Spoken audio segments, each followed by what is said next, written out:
Soy José Ángel Rodríguez Cabello, soy el jefe de la Oficina de Planificación Hidrológica de la Confederación Hidrográfica del Guadiana. En primer lugar, disculpar al presidente de la Confederación, Samuel Moraleda, que esta tarde no podía atender este taller. Los anteriores que estuvimos fue el que introdujo las mismas, incluso el taller que tuvimos antes de ayer en el ámbito del Alto Guadiana. Y bueno, hubiera sido su deseo el continuar con esa tónica, pero desafortunadamente no ha podido ser en esta ocasión. Como saben, estamos realizando una serie de actividades de participación activa en el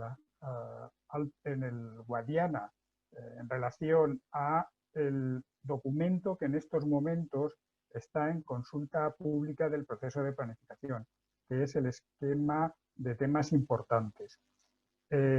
Inicialmente estaba previsto que todas estas jornadas y talleres de participación fueran de carácter presencial. De hecho, se inició en marzo con una actividad no presencial por la actividad de la pandemia y bueno, pues se dijo que lógicamente cuando mejorase la situación pues se plantearía de otra manera. Y bueno, pues lo planteamos incluso y hicimos convocatorias para este mes de septiembre y en estas mismas fechas con carácter presencial. No obstante, ya en agosto hubo bueno, pues, circunstancias que dieron lugar a decretos de las comunidades autónomas, pues un acuerdo con el gobierno de que bueno, pues se establecían nuevas condiciones y la preeminencia y la petición de que las jornadas, en este caso las reuniones, si pudieran ser no presenciales, si fueran no presenciales, y por ello hemos vuelto al formato de no presencial y que deben de entender que es como consecuencia del proceso de pandemia en el que continuamos y que desgraciadamente pues está reactivando. En el día de hoy vamos a tratar fundamentalmente dos de los temas importantes, de los 11 temas importantes que ya en las presentaciones adelantamos.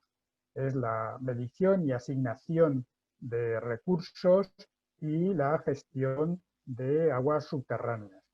En la zona central, media y la zona sur del Guadiana, pues predominan las aguas superficiales y el uso de las aguas superficiales y tiene fundamentalmente mayor interés el tema de la asignación y medición, lo que no quita para que también el tema de la gestión de las aguas subterráneas pueda tener interés, dado que hay incluso una masa de agua subterránea, que es la de Tierra de Barros, que ha sido declarada en riesgo cuantitativo de no alcanzar los objetivos de buen estado. Quiero recordarles que tenemos un conjunto de fichas, tenemos la documentación bruta y unos resúmenes además de esa documentación, pero además hemos fabricado unas fichas de apenas 2 páginas, resúmenes y entiendo que información básica y muy accesible para que se puedan llegar a entender esos temas. Están en la página web de la Confederación, en la parte de planificación hidrológica, en la revisión del plan. Ahí, con toda la documentación del esquema de temas importantes, están esas fichas a su disposición para que puedan bueno, acceder mucho más fácilmente al contenido, por supuesto, muy reducido del esquema provisional de temas importantes. Destaco que la jornada, como ya las anteriores, se graba y se pondrá a disposición, ya tenemos casi todas a disposición en la página web, en la misma hoja en la que están esas fichas a las que me refería anteriormente, y se va a grabar también esta reunión. Bien, es cierto que no, ya verán, ahí va a haber unas ciertas diferencias en esta jornada, en las salas comunes o en las salas de disposición común. Ya verán que luego se van a ir a unas salas más reducidas o de grupos para tener un debate mucho más cierto y dinámico, ¿no? También recordarles que, bueno, que al final se les propondrá resolver una encuesta o participar en una encuesta sobre satisfacción de la jornada. Y ya aprovecho para recordar también que hay una encuesta general que además se hace, bueno, pues en todas las cuencas españolas y de hecho está residida en la página controlada por el Ministerio, una encuesta general sobre el esquema provisional de temas importantes que también les animo a responder. Encuentran el link en la misma hoja que les estoy hablando, donde está toda la información compartida, incluso en la primera página de la web de la Confederación.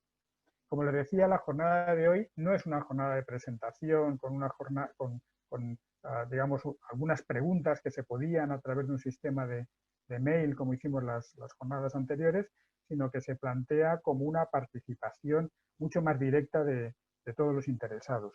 En concreto, bueno, va a haber un proceso, vamos a tener una presentación específica sobre los temas importantes y a continuación les dejaré con, bueno, con especialistas en la participación activa, Óscar Montoto y José Luis Justos, que dirigirán pues el debate y la participación específica. Ya ellos les explicarán cómo va a ir esta dinámica participativa, que será diferente, como digo, a la que bueno, pues tradicionalmente pues hemos tenido.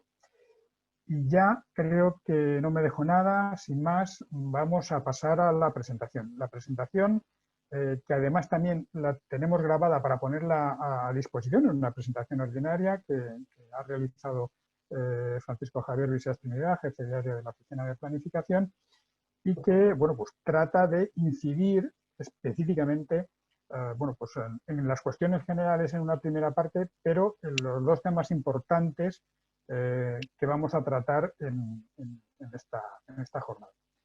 Y ya sin más, pasamos a la presentación. Si hacéis el favor. Dentro del proceso de participación pública de la revisión del Plan Hidrológico de la Demarcación Hidrográfica del Guadiana para el tercer ciclo de planificación, se han programado una serie de acciones participativas para fortalecer la participación activa de los interesados en la fase del esquema de temas importantes. Para ello, se han propuesto por la Confederación Hidrográfica del Guadiana, en coordinación con el Ministerio para la Transición Ecológica, jornadas y talleres de discusión sobre los temas importantes más significativos a fin de recabar de los interesados aquellas aportaciones que puedan enriquecer la elaboración del ETI. En esta línea, el pasado 30 de marzo, se organizó, con el apoyo del Ministerio, una primera jornada webinar de presentación general del ETI con un notable éxito de asistencia. Ahora, en la situación actual, se quiere continuar con el proceso de participación activa mediante la celebración de 6 talleres multisectoriales, 3 en la zona del Alto Guadiana y 3 en la zona media, sobre los temas importantes más significativos que afectan a la planificación en la demarcación hidrográfica. Estos temas son los relacionados con la contaminación urbana e industrial, contaminación difusa, gestión sostenible de las aguas subterráneas, medición de extracciones y asignación de recursos, especies alóctonas invasoras, alteración hidromorfológica de las masas de aguas superficiales y dificultades en la definición, implantación y seguimiento de caudales ecológicos. Como anticipo a estos talleres y a modo de resumen, se han preparado 3 presentaciones para introducir los temas que se pretenden debatir en los mismos. La primera presentación trata de introducir los temas relacionados con la gestión de la demanda, gestión sostenible de aguas subterráneas y medición de extracciones y asignación de recursos. La segunda trata de introducir los temas relacionados con la contaminación, tanto puntual como difusa. Y la tercera, los temas relacionados con la alteración y restauración fluvial, especies alóctonas invasoras, alteración hidromorfológica de las masas de agua superficiales y dificultades en la definición, implantación y seguimiento de caudales ecológicos. Antes de desarrollar los temas que se van a abordar en el presente taller, conviene, de acuerdo con el índice de la presentación que se ha preparado a tal efecto, hacer un recordatorio del marco normativo que dirige el proceso de planificación, de los objetivos del mismo, del calendario del tercer ciclo y de la etapa en la que actualmente se encuentra, el esquema de temas importantes. En cuanto al marco normativo del proceso de planificación, está conformado por la Directiva Marco del Agua y el texto refundido de la Ley de Agua, que son las normas fundamentales que rigen el proceso. En lo que se refiere a la Directiva Marco del Agua, hay que decir que es una norma puramente ambiental y recoge una serie de objetivos para las masas del agua que son fundamentalmente ambientales. Entre esos objetivos está alcanzar el buen estado ecológico y químico de las masas de agua superficial, protegiéndolas, previniendo su deterioro adicional, mejorando su situación y regenerándolas. Alcanzar el buen estado cuantitativo y químico de las masas de agua subterránea, garantizando el equilibrio entre las extracciones y su alimentación.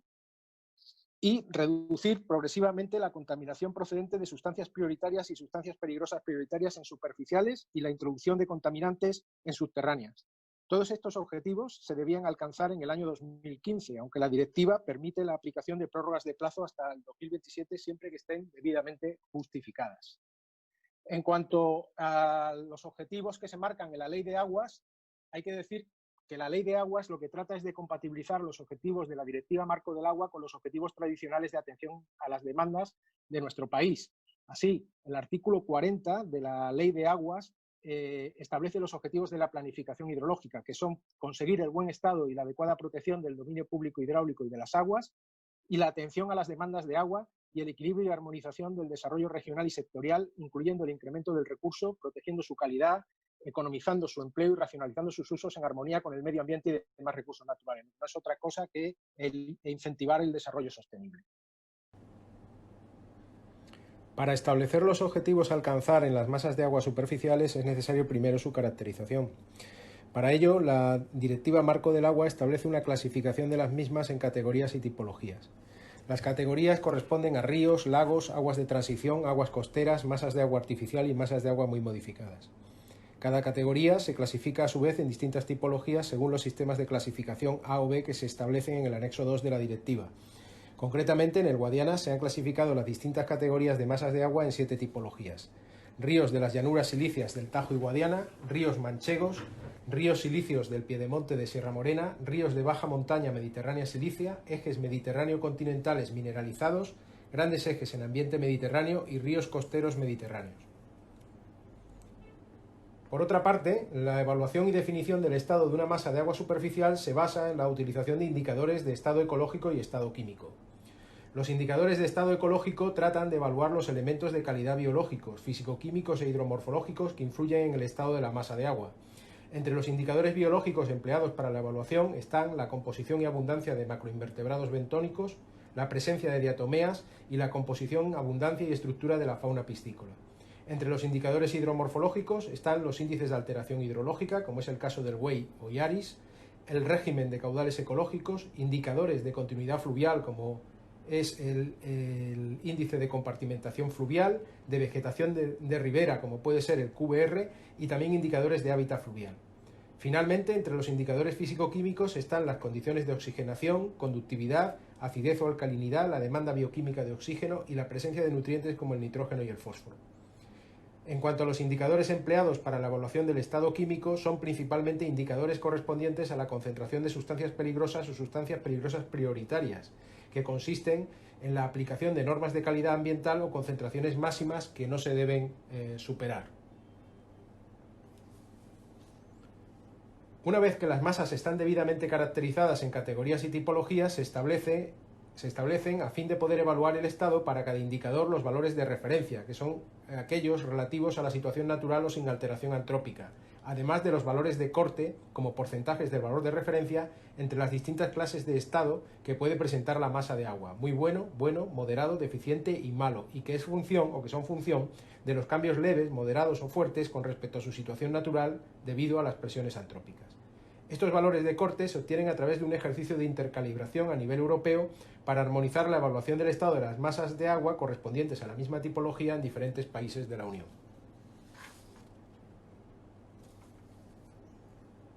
En cuanto a las aguas subterráneas, los objetivos de buen estado se consiguen en el caso del estado cuantitativo cuando la tasa media anual de extracción a largo plazo no supere el recurso disponible de forma que no se afecte a las aguas superficiales asociadas ni a los ecosistemas terrestres dependientes y no se genere, como consecuencia de la extracción, además salinización u otras intrusiones en la masa de agua subterránea.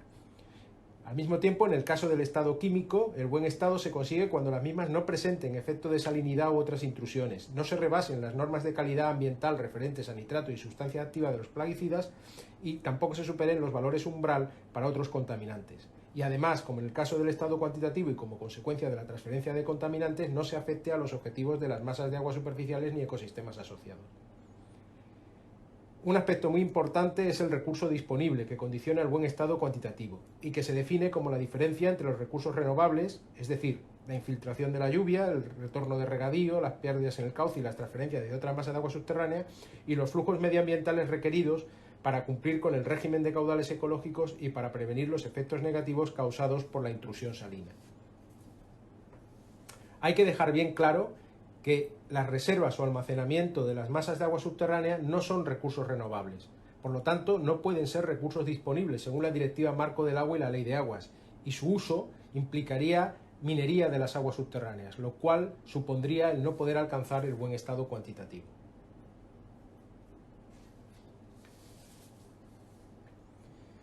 En cuanto a los indicadores empleados para la definición del estado en las masas de agua subterráneas, son fundamentalmente, en el caso cuantitativo, la piezometría o evolución de los niveles piezométricos, que no debe presentar una tendencia descendente, el índice de explotación de las masas de agua, representado por la relación entre las extracciones y el recurso disponible, que no debe superar el valor de 0,8, y el estado de las masas de agua superficiales relacionadas y ecosistemas superficiales asociados. Un ejemplo de este último indicador en la cuenca del Guadiana es la situación de los humedales de la zona manchega, las tablas de Daimiel en relación con la masa de agua subterránea Mancha Occidental 1 y las lagunas de Ruidera en relación con la masa de agua subterránea Campo de Montiel. También es un ejemplo la situación del resto de los humedales dependientes de las masas de agua subterránea.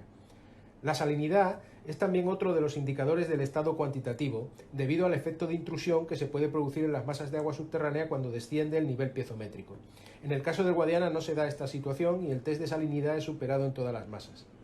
En cuanto a los indicadores para la definición del estado químico, son los referentes a la concentración de sustancias contaminantes, como es el caso de los nitratos y plaguicidas, mediante la aplicación de normas de calidad ambiental y también de valores umbral para otras sustancias en las masas que se declaren en riesgo químico. También es un indicador la presencia de contaminación salina, que se manifiesta a través del indicador de conductividad cuando se supera el valor umbral de la sustancia salina que provoca la intrusión. En este sentido, un mal estado cuantitativo debido a la intrusión salina provocada por el descenso de los niveles piezométricos puede llevar a un mal estado químico que se refleje en el indicador de conductividad. Para conseguir los objetivos de la DMA, es necesario definir previamente, mediante su caracterización, las masas de agua en el ámbito de la demarcación hidrográfica y realizar un análisis de presiones e impactos que nos permita evaluar el riesgo de incumplimiento de los objetivos y comprobar la brecha o gap existente entre la situación actual y la situación de buen estado. Este análisis de presiones e impactos se realiza al inicio de cada ciclo de planificación y consiste en establecer para cada masa de agua la cadena DPSIR, drivers o actividades motoras, presiones, estado, impactos y medidas o respuesta, a fin de definir las medidas correctoras. Este análisis se realiza de forma que si existen presiones que provocan impactos, entonces hay riesgo de incumplir los objetivos de buen estado. Igualmente, también hay riesgo si hay incumplimiento de la Directiva de Nitratos, la Directiva de Residuales, la Directiva de Baños o se da un mal estado de conservación de hábitats y especies en espacios protegidos de la Red Natura 2000. El análisis de riesgo permite establecer el gap o brecha frente al cumplimiento de objetivos y diseñar así un programa de medidas que, actuando sobre las presiones, permita eliminar o reducir las mismas.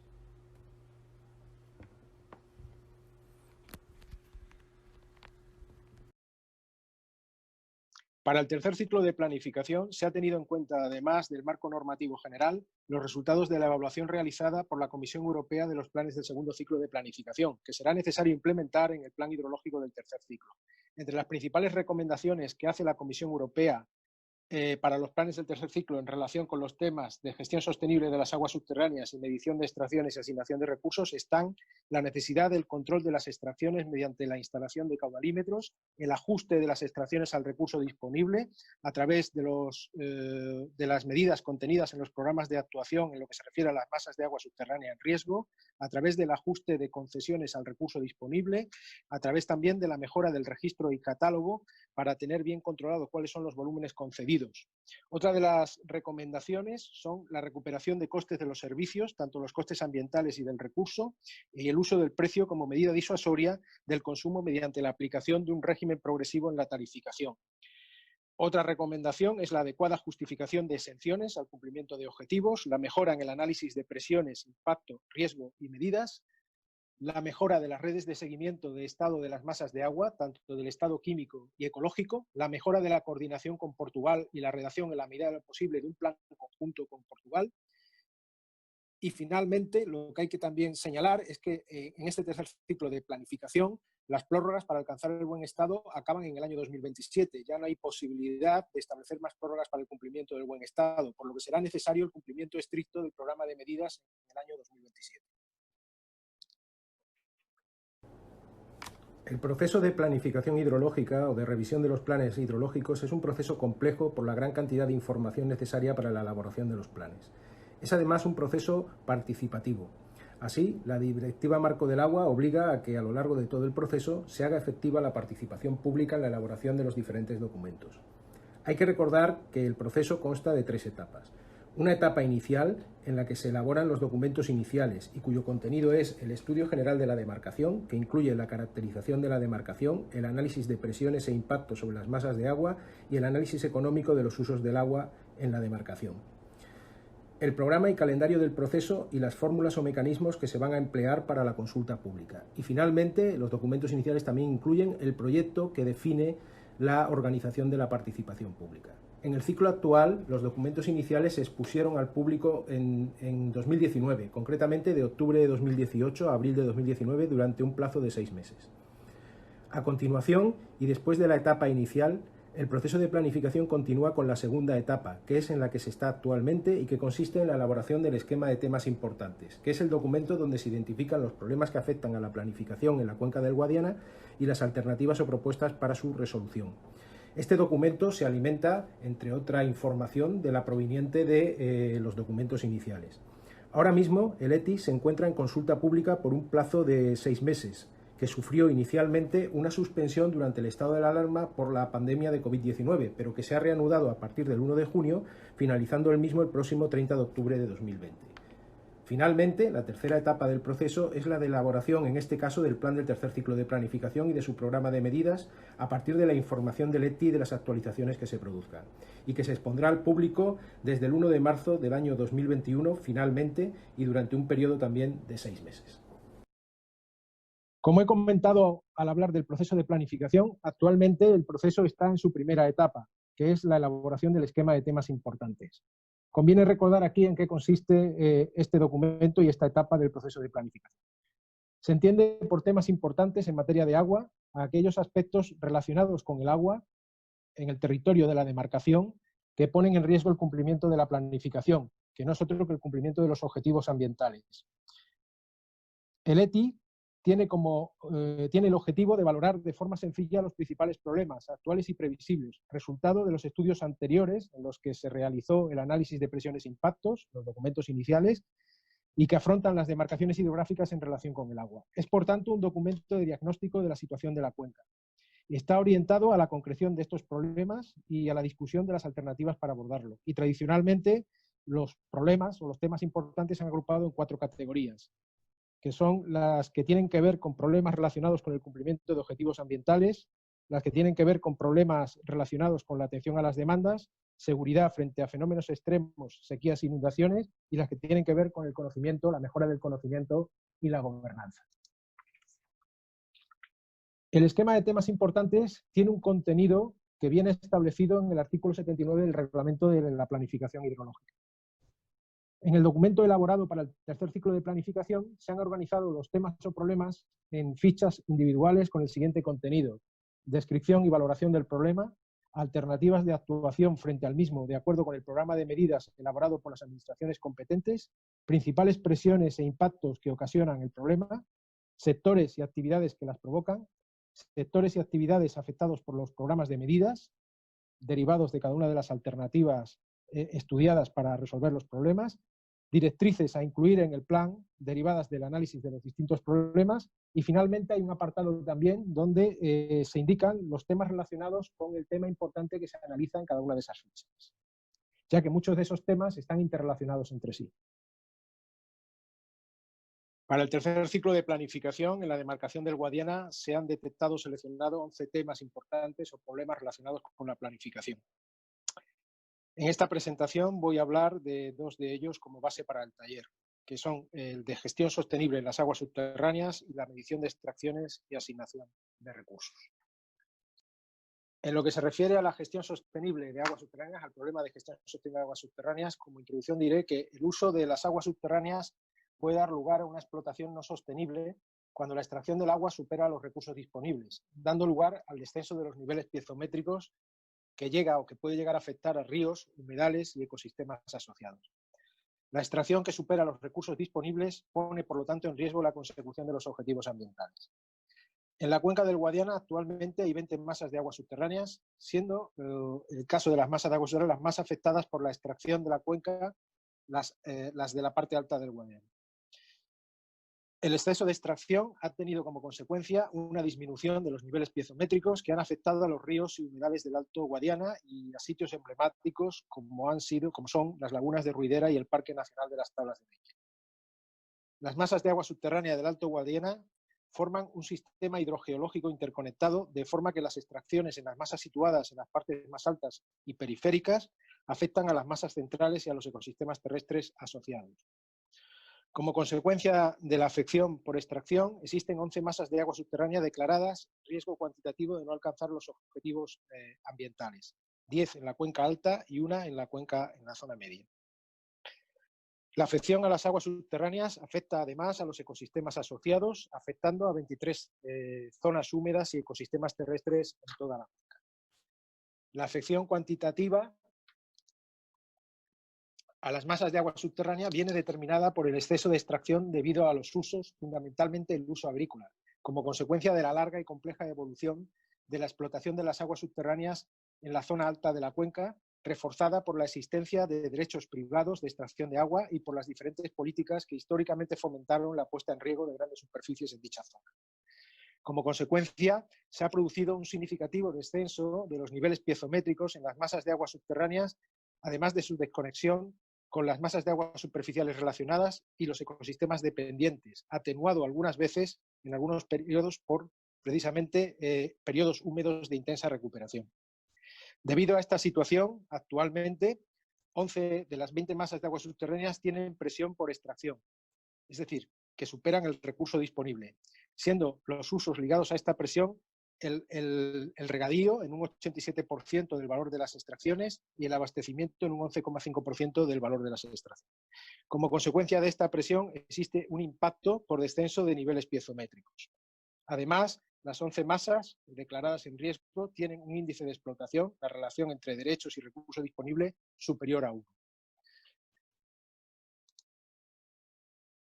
El principal sector que origina el problema es el sector agrícola y su magnitud está relacionada con la expansión de los cultivos de regadío llevado a cabo desde los años 70 del pasado siglo. Las autoridades competentes en este tema, que tiene como protagonista el sector agrario, son las comunidades autónomas, que tienen las competencias exclusivas en agricultura, aunque la Confederación Hidrográfica actúa como órgano de gestión y control de los recursos a través de su planificación y gestión. Para afrontar el problema en el ETI, se plantean 3 alternativas. La alternativa 0, que refleja el escenario tendencial del plan vigente, es insuficiente para alcanzar los objetivos de buen estado cuantitativo de las masas de agua subterránea, ya que de las 24 medidas previstas en el plan, solo se han puesto en marcha 3 y con un porcentaje muy bajo de inversión, un 2% del total correspondiente. Estas 3 actuaciones corresponden a instalación de caudalímetros en masas de agua del Alto Guadiana, mejora de las redes de control y estudio y seguimiento de las declaraciones de riesgo para ajustar las extracciones a los recursos disponibles. En cuanto a la alternativa 1, que implicaría intensificar el programa de medidas para el cumplimiento de los objetivos en 2027. Ello supondría completar el 98% de la inversión restante en las 3 actuaciones comentadas, además de realizar todas las restantes definidas en el programa de medidas y también aplicar medidas adicionales de acuerdo con las recomendaciones de la Comisión Europea en su evaluación de los planes del segundo ciclo, entre las que está reforzar el control de extracciones y su medición, mejorar el registro y catálogo de aguas para un mayor control de los volúmenes autorizados y desarrollar nuevos instrumentos de recuperación de costes ligados a la medición de consumos. También, entre las medidas que habría que aplicar para conseguir los objetivos en 2027 estaría mejorar el conocimiento en la relación existente entre los ecosistemas relacionados y las masas de aguas subterráneas para fijar bien los objetivos, la actualización del centro de intercambio de derechos a fin de reducir la presión de extracción la asignación de recursos externos a través del acueducto Tajo Segura, o bien resolver la asignación de recursos en acuíferos compartidos a través del Plan Hidrológico Nacional. Finalmente, también para afrontar el problema se incluye una alternativa 2 más realista que permitiría acercarse a los objetivos ambientales. Consiste en la alternativa 1 sin incluir aquellas cuestiones que son más improbables que se puedan conseguir, como es el caso, por ejemplo, de los instrumentos de recuperación de costes ambientales, que exigiría un desarrollo legislativo poco probable, la necesaria mejora de la normativa de contadores, sobre todo lo referente a contadores de aguas para riego, ¿no? Y la revisión y actualización del PEAC, difícil hoy en día, y la reasignación de recursos hídricos.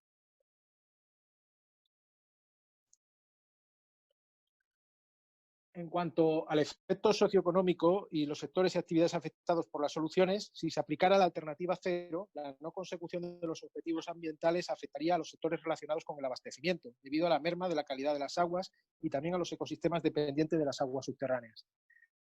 Tanto la aplicación de la alternativa 1 como la más realista, la 2, como también el mantenimiento de la situación actual con las declaraciones de riesgo aprobadas, afectaría al sector agrario, que no dispondrá de todo el recurso hídrico reconocido en sus aprovechamientos, debiendo adecuar los cultivos y superficies al uso eficiente del agua. En cuanto a la aplicación de la alternativa 2, tendría un mayor impacto socioeconómico en el sector del regadío, ya que no se contaría con instrumentos legales para actualizar los programas del Plan Especial del Alto Guadiana y tampoco con los recursos adicionales movilizados desde el trasvase Tajo Segura a la cuenca alta del Guadiana. De acuerdo con el análisis de este problema y de cara a la configuración del plan del tercer ciclo, debe tenerse en cuenta que el mantenimiento del ritmo de ejecución del programa de medidas de la situación actual comprometería la consecución de los objetivos ambientales en 2027. Las alternativas 1 y 2 implicarían la implantación efectiva de las medidas de control previstas en el plan y su refuerzo a partir de las recomendaciones de la Comisión Europea. Las tareas de vigilancia y control del DPH necesitan medios suficientes para poderse desarrollar. Y si no se aprecia una tendencia positiva y mejora progresiva antes de 2027 en las 11 masas de aguas subterráneas declaradas en riesgo, serán necesarias mayores limitaciones de derechos, transformación de derechos a concesión, etc. Medición de extracciones y asignación de recursos. Este problema se genera debido a que la demanda de recursos hídricos superficiales y subterráneos es muy elevada en toda la superficie de la cuenca del Guadiana, lo cual supone un riesgo para los objetivos ambientales de las masas de agua superficial y subterránea. Es necesario, por tanto, determinar los recursos disponibles en las masas para hacer frente a las demandas con garantía y de forma compatible con el cumplimiento de los caudales ecológicos. Al mismo tiempo, el cambio climático es un factor que está modificando tanto la cantidad como la distribución temporal de los recursos disponibles. El cambio climático, a través del incremento de temperaturas y el cambio en el patrón de las lluvias, conducirá probablemente a una mayor demanda de evapotranspiración de los cultivos.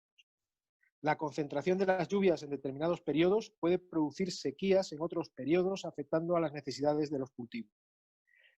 La medición de los consumos es también un problema en la demarcación del Guadiana. Primero, por falta de interés de los usuarios en medir, por falta de medios de control por parte de la Administración y por problemas tecnológicos y normativos en la medición de caudales de riego. No existen empresas acreditadas para el control metrológico de los contadores, dificultando el cumplimiento de estos requerimientos. La presión debida a la asignación de recursos afecta al 53% de los recursos totales inventariados, teniendo en cuenta que valores por encima del 20% supone la presencia de estrés hídricos y mayores del 40% una fuerte competencia por el agua con dificultad para el mantenimiento de los ecosistemas. En la demarcación hidrográfica del Guadiana, 219 masas de las 377 masas de agua superficial de la demarcación, el 58%, presentan presiones por extracción. 11 masas de agua subterránea de las 20 de la demarcación se encuentran en riesgo de no alcanzar los objetivos debido al exceso de extracción. Los derechos reconocidos superan los disponibles en más de un 200%. Esta situación se debe a la gran demanda agraria que se produce en toda la demarcación, estando focalizada dicha demanda en las aguas subterráneas, en la zona alta de la cuenca y en las aguas superficiales, en la zona media de la cuenca. En cuanto a la naturaleza y origen de las presiones, indicar que la mayor parte de las presiones corresponden a la agricultura de regadío. el 61,2% de las masas de agua afectadas, seguida por el abastecimiento, que afecta al 34,6% de las masas. En cuanto a las masas de agua subterránea, presentan presión por exceso de extracción 11 de las 20 masas de la demarcación. De estas extracciones, el 87% son debidas al regadío y el 11,5% al abastecimiento. Como consecuencia, 284 masas de aguas superficiales, el 75%, están en riesgo medio alto de no alcanzar el buen estado en 2021 y 11 masas de agua subterránea, un 55%, también están en riesgo de no alcanzar el buen estado en 2021. Los impactos provocados por las extracciones en las masas corresponden a alteraciones de hábitat por cambios hidrológicos y alteraciones de hábitat por cambios morfológicos, incluida la conectividad. Y en el caso de las masas de aguas subterráneas, los impactos identificados por extracciones son debidas principalmente al descenso de los niveles piezométricos y a la afección de ecosistemas terrestres dependiente de las masas de aguas subterráneas. Los sectores que originan el problema son el agropecuario, el sector urbano y el sector industrial, en el que la agroindustria representa la mayor demanda de este tipo.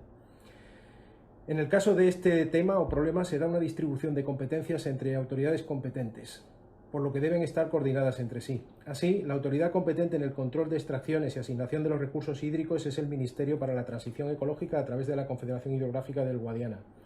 Las comunidades autónomas, por su parte, son competentes en materia de agricultura, ganadería e industria, y los ayuntamientos son responsables en los abastecimientos urbanos e industriales.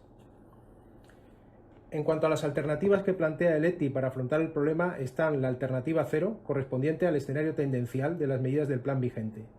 Esta alternativa supone seguir con el mismo ritmo de inversión realizado hasta ahora, lo que supondría un ritmo de inversión insuficiente para la consecución de los objetivos. Actualmente solo se ha invertido un 5% de lo programado para el horizonte 2016-2021 en el programa de medidas del plan hidrológico. De las 16 medidas previstas para este horizonte, además, solo 7 están en marcha, correspondiendo ese 5% de inversión a lo ejecutado de estas 7 medidas. Hasta 2027 están previstas 44 actuaciones en el programa de medidas. La alternativa 1 implicaría el cumplimiento del programa de medidas en el año 2027. Esto supondría una fuerte inversión.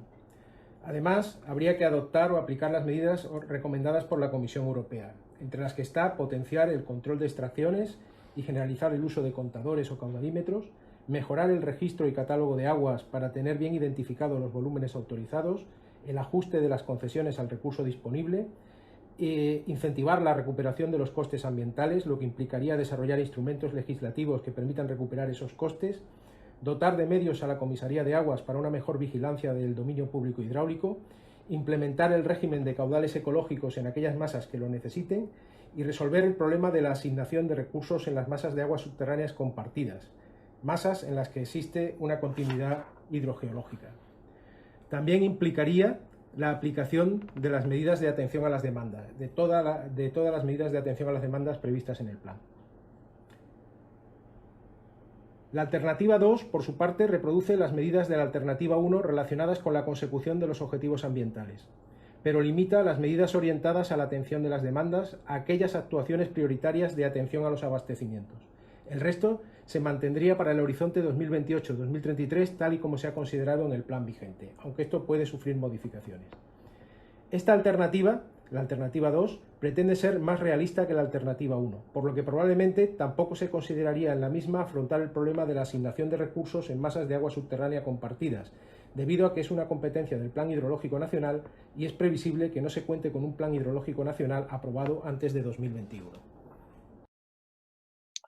Con la aplicación de las medidas se mejoraría el estado de los ecosistemas dependientes del agua. Sin embargo, desde el punto de vista socioeconómico, se vería afectado el sector agrario y los sectores relacionados con el abastecimiento debido a la reducción de las extracciones.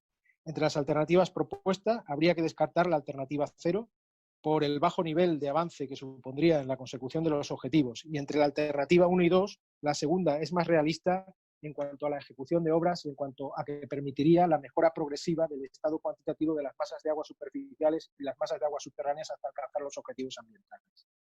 Finalmente, a la hora de considerar la configuración del futuro plan del tercer ciclo, habría que tener en cuenta el ajuste de las asignaciones a las demandas reales y al recurso disponible, lo que supone la mejora del registro y catálogo de aguas, el control de las extracciones mediante la utilización de caudalímetros y la mejora de medios de la Comisaría de Aguas para la vigilancia del DPH.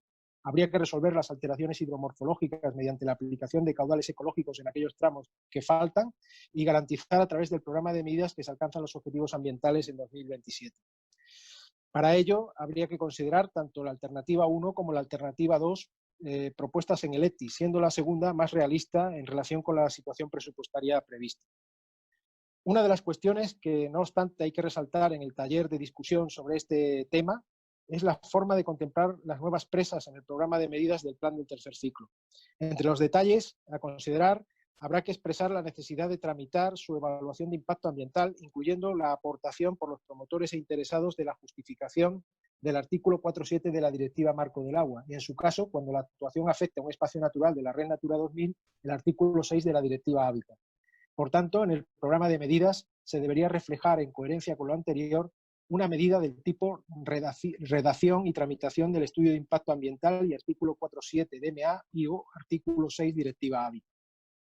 En cuanto a la priorización de los abastecimientos, se deberían considerar en el programa de medidas el abastecimiento del entorno de Alange Los Molinos, el abastecimiento desde Villalba y la Unión Los Molinos Tontubía. Y otra de las cuestiones que debería reflejar el programa de medidas es el ajuste de las asignaciones en el siguiente ciclo de planificación con los consumos reales, considerando el máximo de las dotaciones establecidas en los planes desde el Plan Hidrológico de 1998. Bueno, buenas tardes. Soy Óscar Montouto, miembro de la asistencia técnica dinamizadora del proceso de participación. Y nada, vamos a dar unas pequeñas pinceladas de la dinámica participativa que queremos llevar hoy a cabo, ¿vale? Y después, bueno, pues procederemos ya al debate concreto sobre los dos temas importantes que tenemos previsto debatir hoy. Voy a compartir pantalla para que más o menos se pueda aclarar todo lo que se puede ver. Bien, la idea en el taller de hoy es trabajar y debatir para recoger propuestas y sugerencias, actuaciones que tengan que ver para resolver problemáticas que tengan relación con estos dos temas importantes que nos han presentado. El primero, y quizás de más importancia y representatividad en el territorio de Guadiana Central y Sur, Extremadura y Andalucía, es el de medición de extracciones y asignación de recursos, y en segundo lugar el de gestión sostenible de las aguas subterráneas, que aunque en menor medida también tiene representación en el territorio. Para cada uno de estos temas hemos definido una serie de objetivos de trabajo para el debate, más o menos como si fuera un guión, un índice para trabajar en ello, de cara a que al menos por cada uno de estos objetivos podamos extraer una aportación en el debate participativo que realizaremos a continuación. Como podéis observar, en el tema de medición de extracciones y asignación de recursos hay establecidos un total de 6 objetivos y en el de gestión sostenible de las aguas subterráneas un total de 5. Ahora comentaremos cómo vamos a trabajar sobre ello, pero es importante que nos centremos en estas cuestiones y en estos aspectos para poder un poco definir en base a las problemáticas que refieren cada tema importante y de las alternativas que nos están proponiendo desde el organismo de Cuenca. Para trabajar sobre ello, el objetivo es, digamos, intercambiar propuestas y sugerencias entre todos los sectores aquí presentes. Se ha buscado, en la medida de lo posible, una máxima diversidad y plural de los perfiles sociales que puedan tener relación con la gestión del agua en este territorio para fomentar el diálogo social en concreto sobre estos dos temas importantes ofrecidos. Hay que dejar claro que todas las ideas que salgan aquí son válidas, se van a ver reflejadas en una tabla de aportaciones independientemente de su marco competencial, legal y aunque se contradigan unas a otras. Precisamente por eso No vamos buscando el índice de acuerdo entre unas personas y otras con cada una de las aportaciones, pero sí que al menos no se nos quede ninguna de las opiniones fuera y podamos recoger todas las aportaciones, porque al fin y al cabo representan demandas y preocupaciones sociales sobre cada uno de estos objetivos de trabajo para el debate que os he presentado en la tabla anterior. Para eso vamos a llevar a cabo una dinámica participativa en la que a través de esta plataforma Zoom vamos a asignar automáticamente, ahora dentro de un ratito, en cuanto termine mi intervención, vamos a asignaros a cada uno de vosotros a un grupo reducido para el debate. ¿Vale? En ese grupo reducido creo que somos cerca de 13 personas, estaremos 7, 6 personas, donde bueno, pues, nos vamos a juntar a través de la plataforma. Recibiréis un mensaje en vuestra pantalla donde dice que se os invita a uniros a un determinado grupo, debéis de aceptar para uniros y allí nos veremos todos. En ese grupo reducido, el objetivo es empezar a debatir para recoger estas propuestas en formato de acción. Se va a tener a un dinamizador externo de apoyo por grupo, que va a ser José Luis o yo, para que os ayude un poco en la concreción de las aportaciones sobre cada uno de esos objetivos.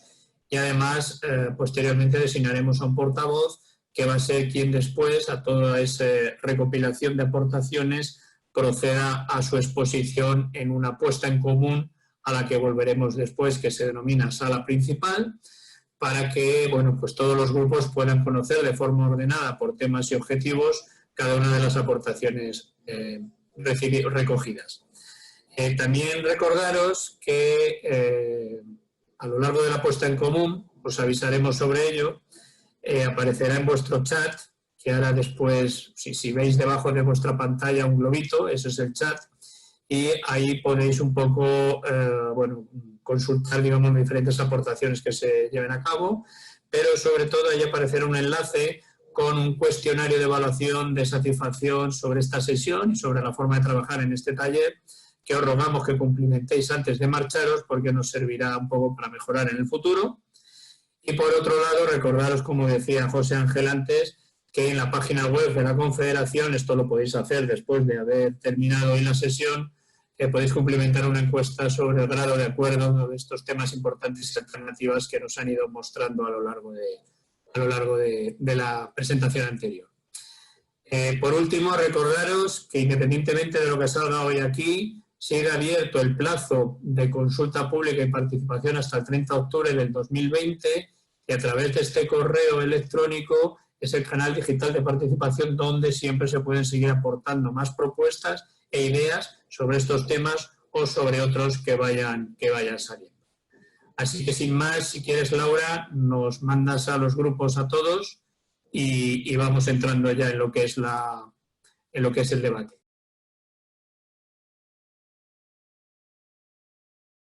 Pues nada, Francisco, adelante, y cualquiera del resto del grupo que quiera explicar algo para que se entienda mejor, vamos aportando. Como veis, ahí hay 17 cuestiones que por indicación de nuestro moderador se ha procurado que sean telegráficas y no están ordenadas porque se han ido poniendo a medida que se iban planteando y luego se han clasificado en qué grupo encajaban mejor. Si os parece, las leo simplemente porque sospecho que en el grupo vuestro pues habrán salido temas parecidos. José Luis, ¿puedes ampliar la vista? Sí, para que se vea más. Ahora Yo diría que lo que tienes que ampliar es el tipo de letra, porque algunos ya somos provectos. Yo es que tengo un problema con esto entre que me pongo gafas y no me pongo gafas. ¿Ahora lo veis bien? Perfecto. Sí, vale, estamos en las mismas. Bueno, entonces, pues evidentemente, dentro del grupo A1, que han surgido bastantes, pero los voy a leer en el orden que están porque es más fácil, ¿no? Continuar en la labor de controlar la eficiencia y distribución de recursos. Se ha señalado que se observa que ya cada vez se controla mejor cómo se distribuye, que se conoce dónde se va el agua. Avanzar en el uso de menos recursos para los mismos rendimientos, porque también se ha constatado que en los últimos años, o que históricamente se va mejorando en eso. Avanzar en el control de consumos en el cultivo del arroz es una cosa muy específica de la zona regable de Orellana, que forma parte del ámbito del que es objeto hoy el tema. no potenciar las políticas orientadas simplemente a la oferta, es decir, pasar de ese esquema de aportar siempre todos los recursos que sea posible para las superficies implantadas, sino digamos, pues, plantear que la oferta es la que es y seguramente debería de ser menos de la que es. Incentivar los sistemas de eficiencia del riego que asegure que hay devolución de recursos a la cuenca sin que exista sobreexplotación. Yo creo que esto se entiende muy bien. Es decir, que no se trata de agotar todo lo que hay, sino lo que de verdad sea un momento, perdonar. ¿Os parece que de momento solo aportemos sobre el tema de medición de extracciones y inducción de recursos, o el tema A, para poder... Sí, perfecto. Sobre ese tema y después sobre el B. Eso es. Vale, perfecto. Vale, pues... Entonces me salto los Bs y me voy al cuarto de la que sería promocionar los beneficios ambientales que pueden generar los recursos de aguas al sistema hídrico. Como se ve, muchos de ellos son, digamos, pueden ser apostillas sobre las mismas cuestiones en algún caso, ¿no? No sé si tienes que... Francisco, tienes una 3 más arriba que creo que es... incentivarlo, no, creo que lo he comentado. Sí, es que se lo has comentado y bueno... Y ahora es que me tienes que mover tú, eso es. Bueno, actualizar las garantías de asignaciones frente a los cambios de consumo reales. Digamos, que hilaría con otro que hay que no se ha puesto número, que es lo de potenciar el ajuste de las concesiones a la disponibilidad del recurso, entiendo yo. Que es decir, oiga, digamos, si las concesiones actualmente no van a ser factibles, o sea, van a tener una garantía menor de cara al futuro por la previsible reducción digamos, de disponibilidades, pues habrá que, o bien que actualizar esas garantías, es decir, va a tener usted una concesión con menos garantías, o habrá que ajustar las concesiones existentes a las disponibilidades reales de recursos, que seguramente serán menores en el futuro de las que existen en la actualidad. Luego tendríamos, sí, perdona, me parece que has tirado para abajo antes de tiempo, me quedaba alguna... Sí, claro. Por ahí arriba.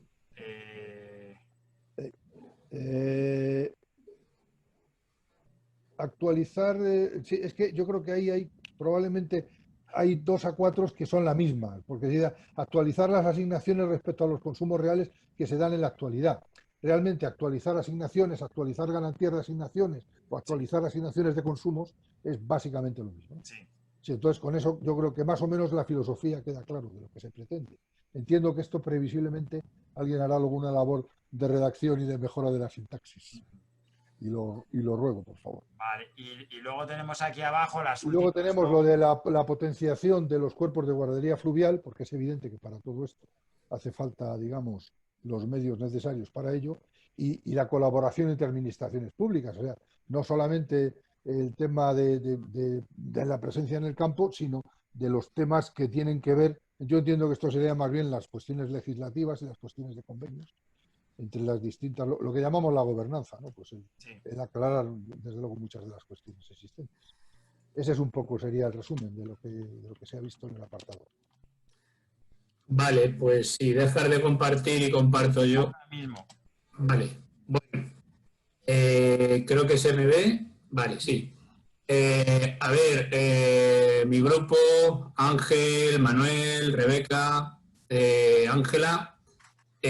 Yo voy a ir dando así una pequeña lectura de lo que hemos hablado. Como veis, hemos avanzado mucho en propuestas, pero nos hemos quedado justo ya aquí en el A4, entonces quizás ahora podemos continuar un poco con el resto de objetivos, sobre todo que tiene que ver con el punto 1 y el tema 2.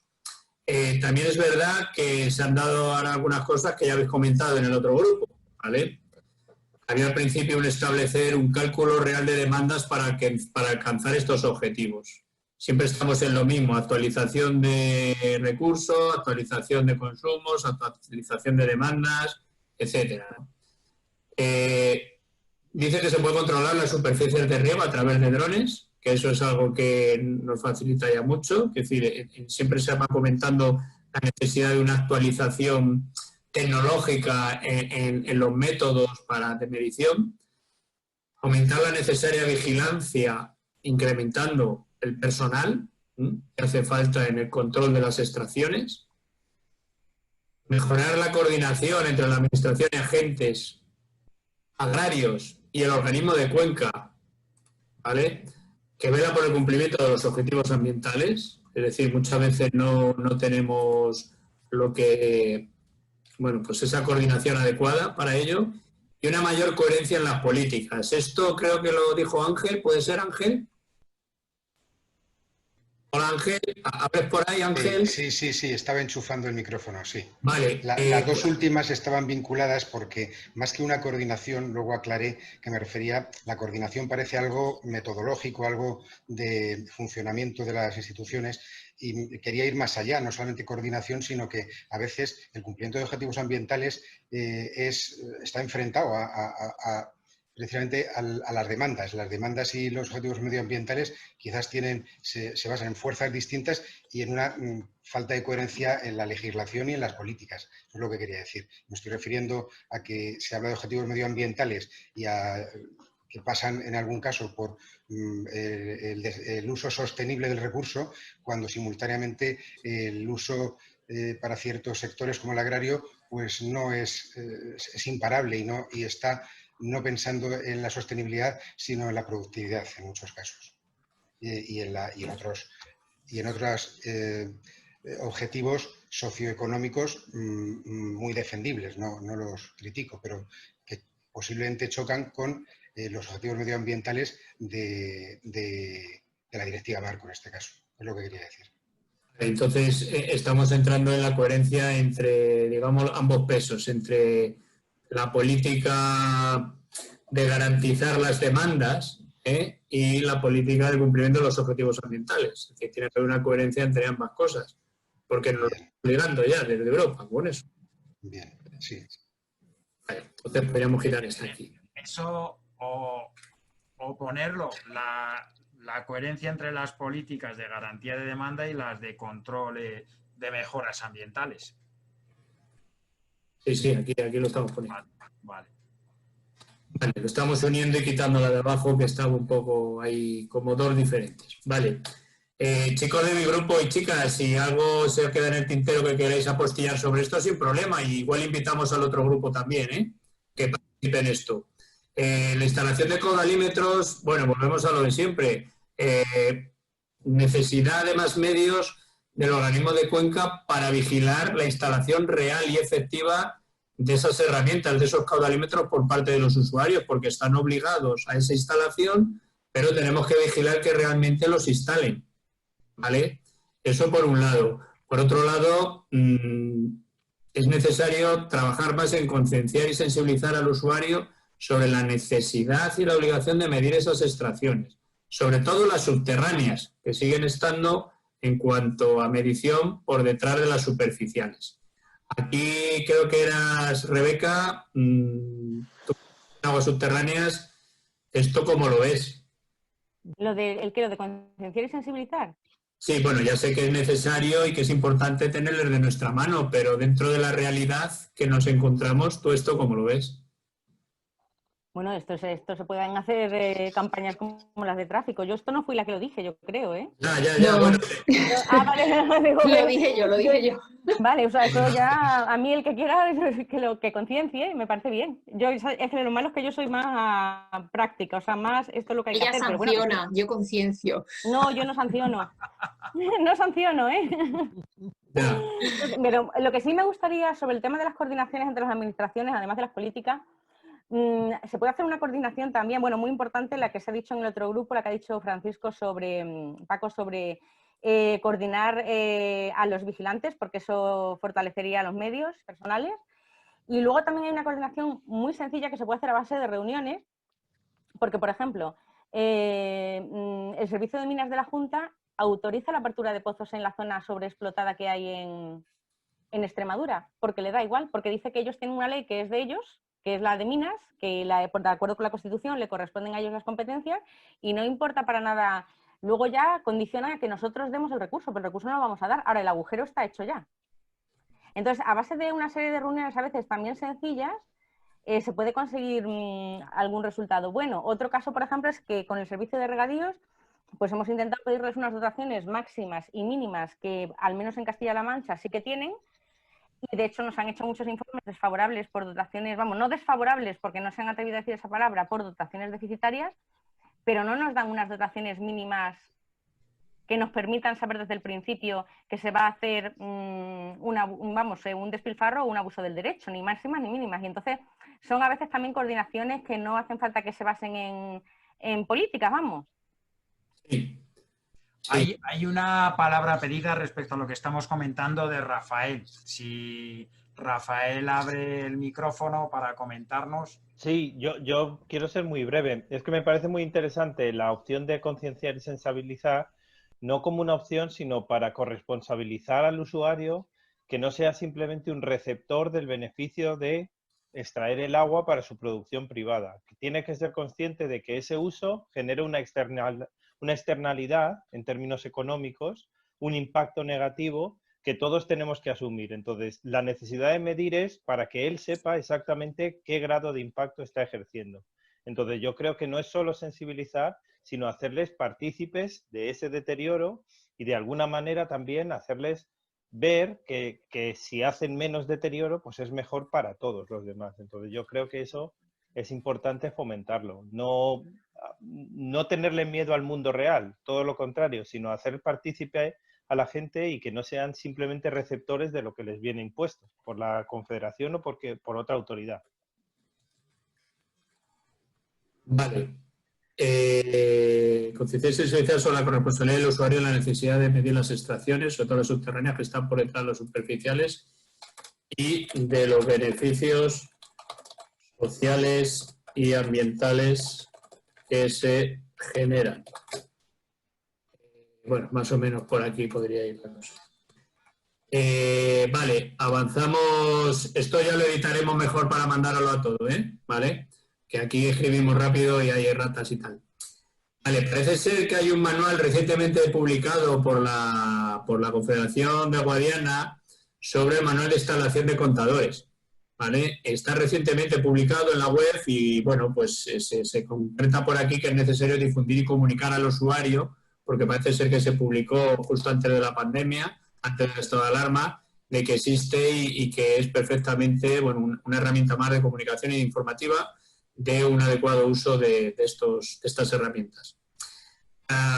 También hablabais de la instalación de una plataforma de tramitación para recoger las medidas anuales que mandan los usuarios de los contadores. ¿Esto no lo ha comentado Ángela? ¿Puede ser? No, ha sido Rebeca. Ay, perdonad, que os estoy confundiendo todo el rato ahora mismo con la aportación. Ahora he puesto el audio. Vamos a ver, se pretende instalar, ¿verdad, Ángel? Estamos en ello, una plataforma digital más avanzada de tramitación en general, que sustituye a la que tenemos ahora, que es muy difícil de explotar. Los datos son muy difíciles de explotar. Entonces, un módulo que se puede introducir es el que recoja las medidas anuales de los contadores, que los usuarios las mandan, porque está puesto así en el condicionado de sus resoluciones de concesión de derechos. Bien, pues entonces sería una manera más de tener unos datos reales actualizados de la situación. Bueno, y que además, perdón, si por ejemplo no lo aportasen, podría tener una alarma, saltar y hacer una visita de guardería más concreta, una cosa así, o sea, ahí tiro hecho, vamos. Vale. Que facilitaría el control y seguimiento. Vale. Tenemos también la imposición de sanciones ejemplares por incumplimiento, que al fin y al cabo, bueno, pues llega un momento que hay veces que hay que optar por ello. Disponer de un inventario actualizado de usuarios y de extracciones antes de instalar caudalímetros. Esto nos decía Manuel, en concreto, que tiene que ver que antes de ponernos a instalar estas herramientas de medición que son obligadas, tendremos que saber quiénes son los usuarios y en qué extracciones es obligatorio. Claro, eso va también un poco con un conocimiento real de cuál es la situación. Perdonad que os interrumpa, eso está en la base de datos que tenemos ahora, solo que es antigua. Pero vamos, está. Claro. Es en nuestro inventario. Pues eso, si es antigua, pues que se pone aquí. A ver, es antigua la plataforma, pero no los datos. ¿Vale? Son difíciles de explotar. Vale. Bien.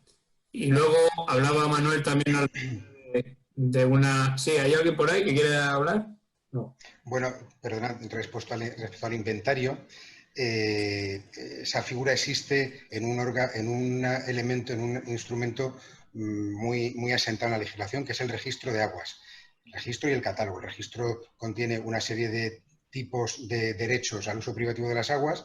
Luego el catálogo es otro instrumento para las aguas privadas, fundamentalmente, que optaron por una solución diferente a su explotación, manteniéndolas como privadas en virtud de la ley de aguas que tenemos.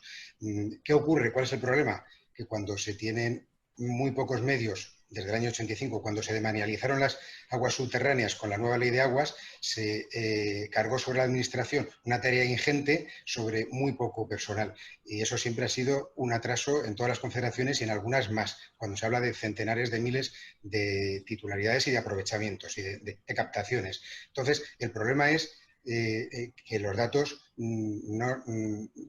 un defecto de datos, un defecto de base de datos y de información disponible. Se tiene muchísimo, pero posiblemente tenga defectos esa información y además va por áreas y, por ejemplo, la cuenca alta está un poquito mejor estructurada porque ha habido más tradición y más necesidad de mejorarla, sobre todo por la locomotora de la necesidad de las aguas subterráneas masiva, ¿no? Pero ese inventario debería existir y en el mundo feliz existiría y su nombre sería Registro de Aguas, que además está muy regulado por el Reglamento del Dominio Público Hidráulico. Bueno, o sea, era un matiz. Vale. Rafa, pides la palabra. Rafael. Muy rápido. ¿Y entonces qué es lo que está impidiendo que esto, que es una medida básica que ya está recogida en la ley, se ponga en marcha y realmente esté pública y efectiva después de 20 años desde que se implantó la Directiva Marco del Agua y los planes actuales, ¿no? La forma de planificación? Porque yo creo que si es como dices, Ángel, deberíamos ponerlo como una medida prioritaria para por fin de una vez tener organizada la casa y empezar a tener claro quién está sacando agua y quién no. Sí, es prioritario, es un tema importante. La causa o el motivo por el que hay un defecto en cuanto a conseguir el objetivo de tener un registro bien estructurado es hasta tecnológico incluso. Tecnológico me refiero a que en algunas confederaciones se está implantando la plataforma electrónica del registro de aguas porque no lo estaba, porque heredamos muchísimos años de inscripciones sobre papel que su traslado a la estructura informática bajo la actual normativa del reglamento del DPH es difícil sencillamente porque el reglamento exige cosas difíciles de cumplir. La ley exige cosas muy difíciles de cumplir. Eso por una parte. Y por otra, pues la carencia de medios suficientes para hacer todos estos trabajos. Siempre hay una visión fácil que todos tenemos cuando nos vemos en la tele los juzgados llenos de legajos y legajos y legajos en los despachos y por los suelos. Pues una comisaría de aguas tiene algo de eso. ¿Bien? Ese es el problema. ¿Os parece, si al hilo, que yo creo que lo habéis descrito los dos muy bien, la necesidad de disponer de recursos humanos suficientes para poder abordar esta modernización de los datos? Para que nos entienda la gente que no estoy en la reunión cuando le hablemos de esto, porque como ha explicado Ángel perfectamente, existir existe, pero hay un problema con eso que existe y que no conseguimos actualizar, ¿no? Y evidentemente, lo de siempre, hace falta cantidad de recursos humanos para poder actualizar esto. Y así quien nos lea después entiende y no nos puede decir, están diciendo que no lo hay cuando lo hay. No, no, lo hay, pero necesitamos recursos humanos para actualizar las cosas. Y continuidad de esos recursos humanos. Eso, correcto. Y que esos recursos humanos, si se van renovando, que no se hagan indispensables y que luego se reutilicen para otras funciones por comodidad. Si están realizando el inventario de campo, que no terminen acomodándose en una oficina porque es más cómodo y entonces ese trabajo se deja. Se pierde. Entonces es importante un poco definir cuáles son los trabajos de cada persona, igual que uno está para campo, otro está para oficina, otro para tramitación, otro para informática. Renovar y mantener la continuidad y no hacer indispensable el trabajo de nadie, que estén alimentados bien esos programas informáticos para que se puedan seguir utilizando. Y existan unos protocolos que permitan que esos programas informáticos estén bien alimentados y cualquiera pueda recurrir a ellos y nos digan, es que es difícil de interpretar, es difícil de... Eso también es muy importante. Vale. Acción continuada y de dedicación. de recursos humanos. ¿Seguimos? Sí. Bueno, también hablan de una transformación tecnológica que permita medir los contadores en remoto, algo similar a lo que se está haciendo con la luz, ¿no? Por ejemplo, los contadores de luz. Es verdad que no es una casa, eso lo comentaba Ángel, que a veces no es fácil, es el campo, pero bueno, ver un poco por dónde ir ahí. Vale, en cuanto a la eficiencia en el uso, tarifas progresivas, ajuste de consumo, soberanía alternativa de cultivo. Hay un control, necesidad de un control del rendimiento de las redes de distribución para evitar pérdidas. Planificar y controlar las especies cultivadas, reorientando los tipos de cultivo, buscando una mayor eficiencia hídrica. Bueno, aquí había una aportación, no sé si fue por un comentario de Ángela o Rebeca, me gustaría que compartierais aquí con el resto. Lo que decís que esto a la fuerza ahorcan, quiero decir que el agua va a ser la que es y que la modulación y la adaptación en la forma de cultivar y los tipos de cultivo y las alternativas, pues casi que va a venir obligada. Lo que pasa es que no había que incurrir en una discriminación. Eso lo podéis aclarar. No me acuerdo ya si ha sido Ángel o Rebeca. Yo lo que comenté en cuanto a lo de las alternativas de cultivo, dije que si el sector agrícola ve que se limita el uso porque realmente es un bien escaso y que no se puede hacer el uso que se hace porque sí, y que ellos solicitan agua más y más y más y se le va concediendo, que no es un recurso caprichoso que se puede dar sí porque sí, sino que tienen por eso la concienciación del sector, porque hay que hacerle conocer que es un bien escaso. Entonces, no se puede hacer un uso así porque sí. Entonces, yo pienso que las alternativas de cultivo no es algo que hay que imponer ni la superficie, sino que eso de alguna forma, de manera natural, cuando vean que el uso del agua está limitado, de alguna manera se adapta solo, se irá adaptando solo a los límites que se van a dar. Porque, claro, establecer un límite de superficie o determinados cultivos, ya digo que es un poco discriminatorio porque habrá personas que ya estén usando, por ejemplo, el fruto rojo en la zona de Huelva. Pues si la gente piensa en el dinero y dice, oh, pues yo siembro fresas porque me va a dar mucho dinero. Pero claro, si lo dejamos solo en la posibilidad de las personas que hoy por hoy lo tienen cultivado y no damos la posibilidad de que lo cultiven otros, es un poco discriminatorio. Entonces, por eso digo que creo que lo de alternativas de cultivo, que eso vendrá dado porque sí, cuando se vea que el uso es limitado, el uso del agua. Vale, no imponer las alternativas de cultivo, la adaptación de cultivo vendrá dada por la disposición del recurso hídrico. Claro. Vale. Bien. Recuperación de costes ambientales en virtud de esto tiene que ver con las tarifas y la eficiencia en el uso, en virtud de lo que nos obliga la Directiva Marco de Agua, y que se tenga en cuenta que hay que pagar por el uso privativo del agua, que es un uso diferente al canon actual de pago por las infraestructuras públicas que tenemos para su uso. ¿Vale? Entonces, una cosa es que paguemos porque nos traigan agua a nuestro grifo mediante unas infraestructuras, y otra cosa el uso real de ese agua que estamos utilizando, el uso privativo de ese agua. No sé, Ángel, si esto queda así explicado. Bueno, quería decir que en la legislación española y en el uso del recurso, sobre todo de aguas superficiales soportadas por infraestructuras de regulación y del Estado, está muy maduro y muy regulado y funciona bastante bien el uso de cánones y de tarifas. Pero no es así, es una asignatura pendiente la utilización de aguas subterráneas, que fundamentalmente es un recurso público desde el año 85 y que no tiene costes. O sea, no hay pago por ese uso del recurso.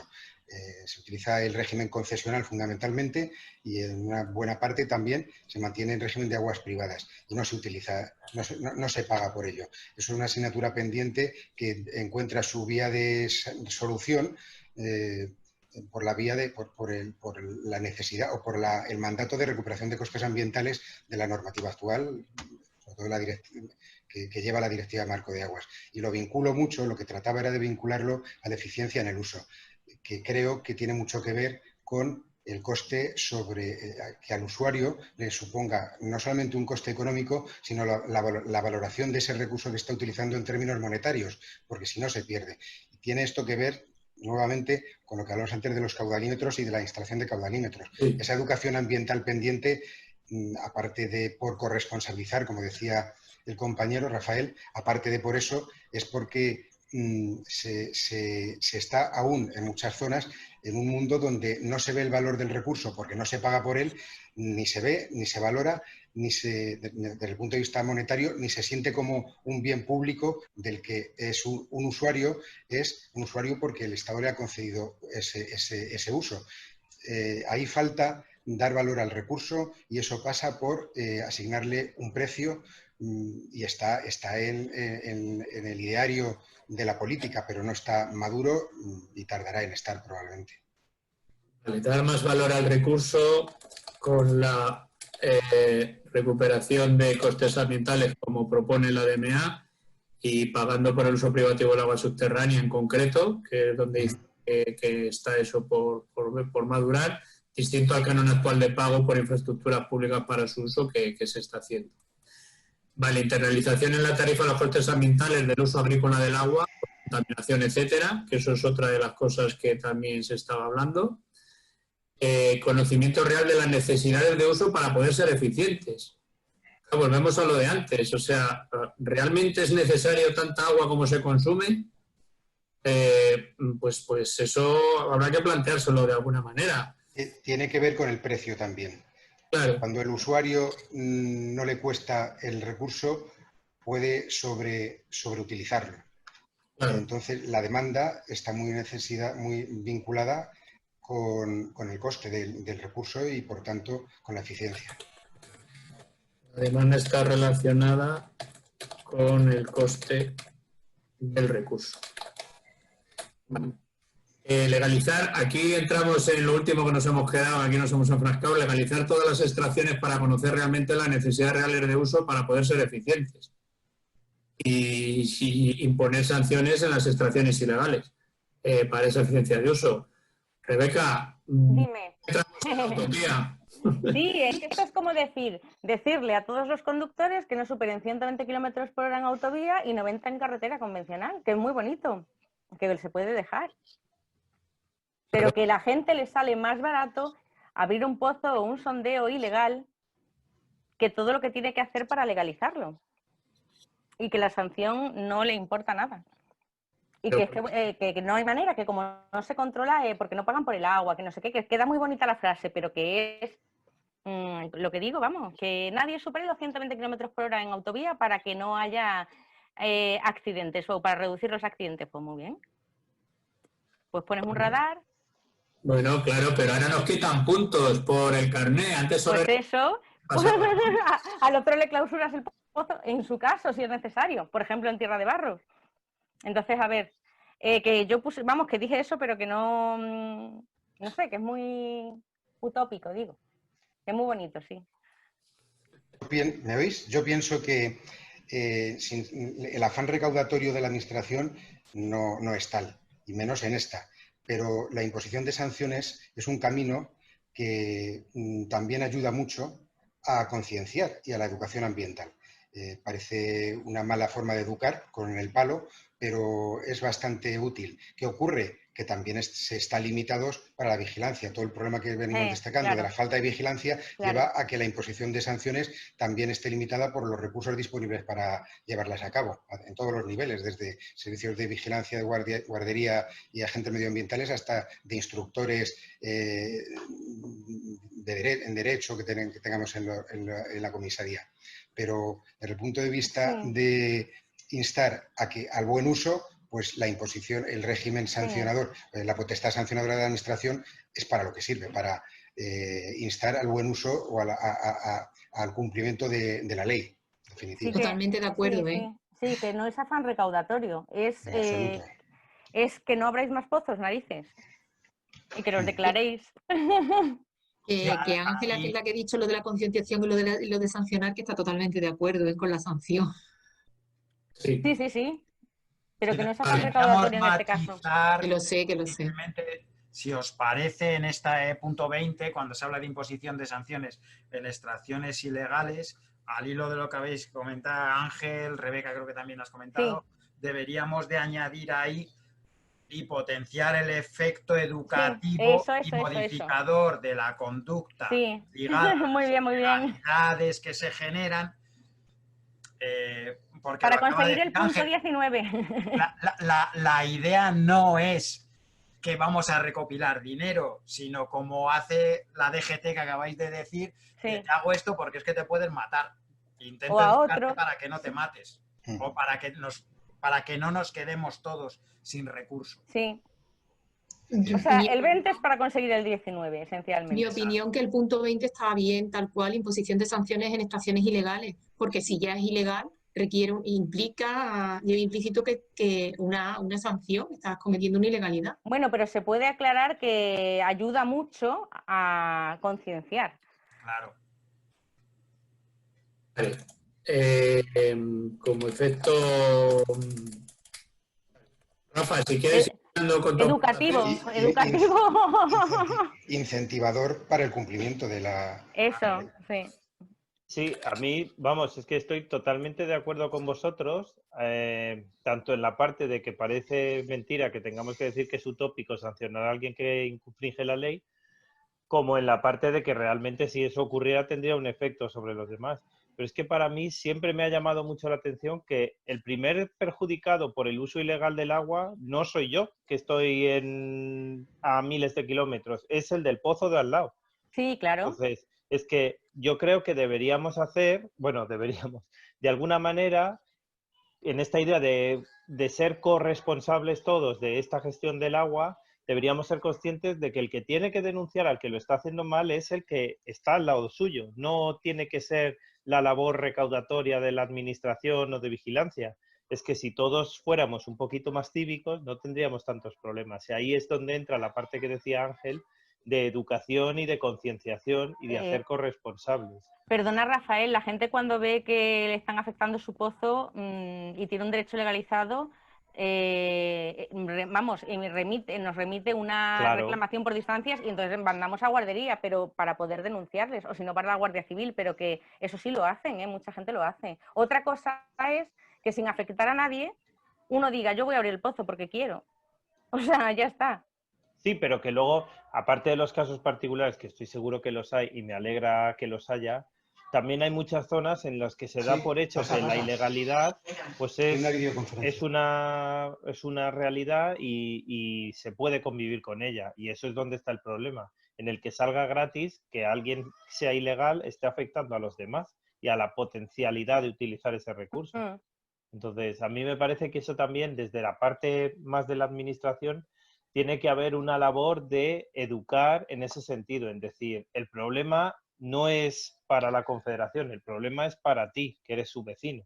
Entonces ahí, bueno, yo sé que es difícil porque el cambio social es complicado y entiendo los retos, pero no creo que debamos dejar del esfuerzo de hacer esa labor, porque si no, creo que realmente el uso ilegal del agua nunca se va a detener, porque ahora mismo, como decíais, sale prácticamente gratis en la mayoría de las ocasiones.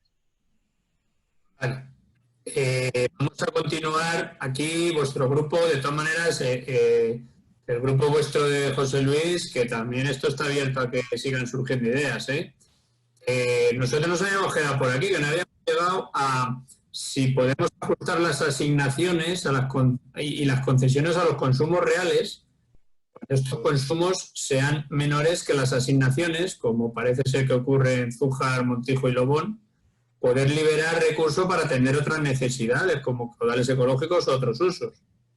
Es decir, esto yo creo que parece muy lógico. No sé, voy a la pregunta que decía antes Rafael, ¿por qué no se hace? ¿No? ¿Sabes? No sé si hay alguna manera de poder implementar esto o de resolver algunas dificultades, sobre todo los que estáis dentro de la Confederación y que tenéis un poco a lo mejor más conocimiento de esto. No sé, Ángel o alguien por ahí. Mira, a mí me gustaría indicar en esto que si se ajustan las asignaciones, estamos procurando que el usuario ahorre. Si el ahorro supone una reducción en su concesión, oiga, como decía el otro, pues qué ventaja obtiene el usuario por tener ese ahorro, ¿no?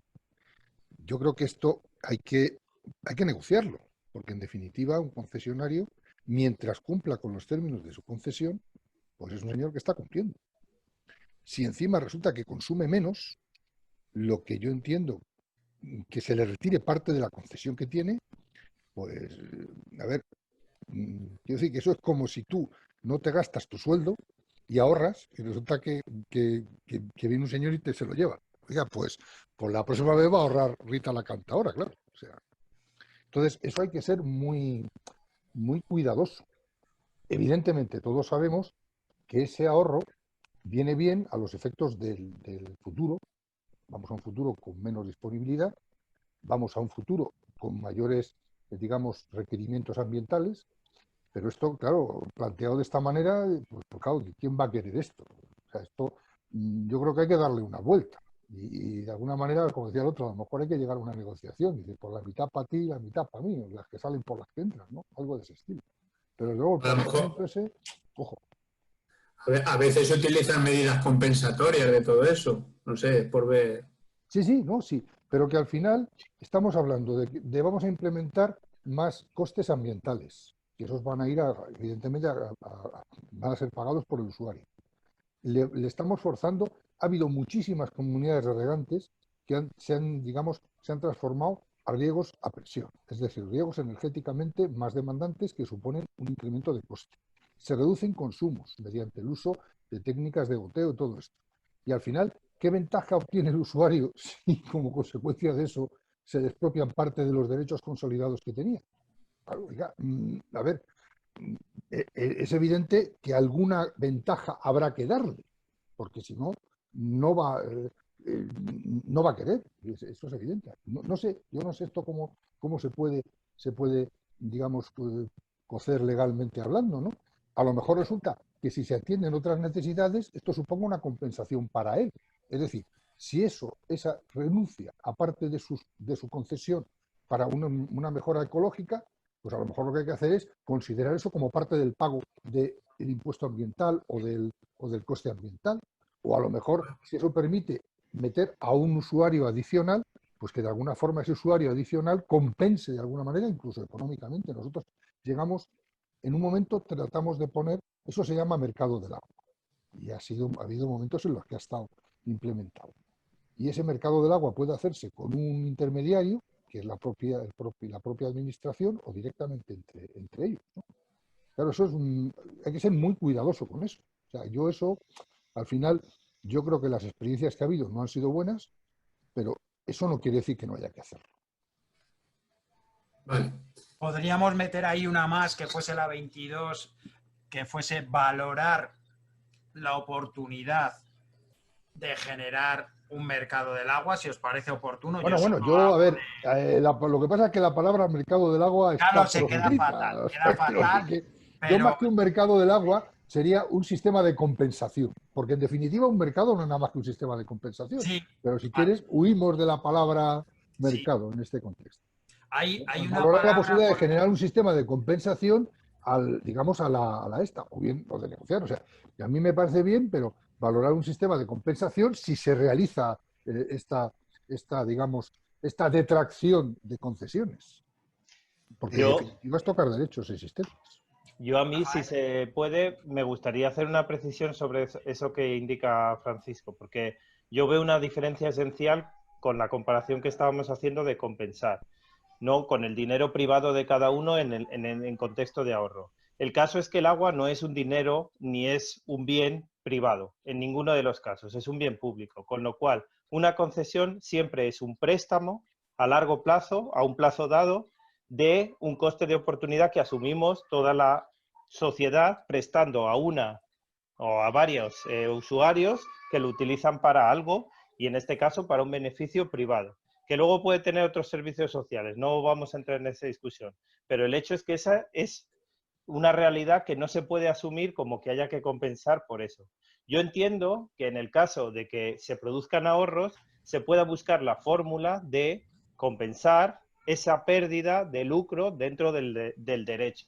Y de alguna manera se puede hacer, por ejemplo, fomentando esta recuperación de costes, de tal manera que si tú ahorras, te cueste menos. Y entonces ya tienes una compensación en ese sentido, porque estás deteriorando menos y estás consumiendo menos.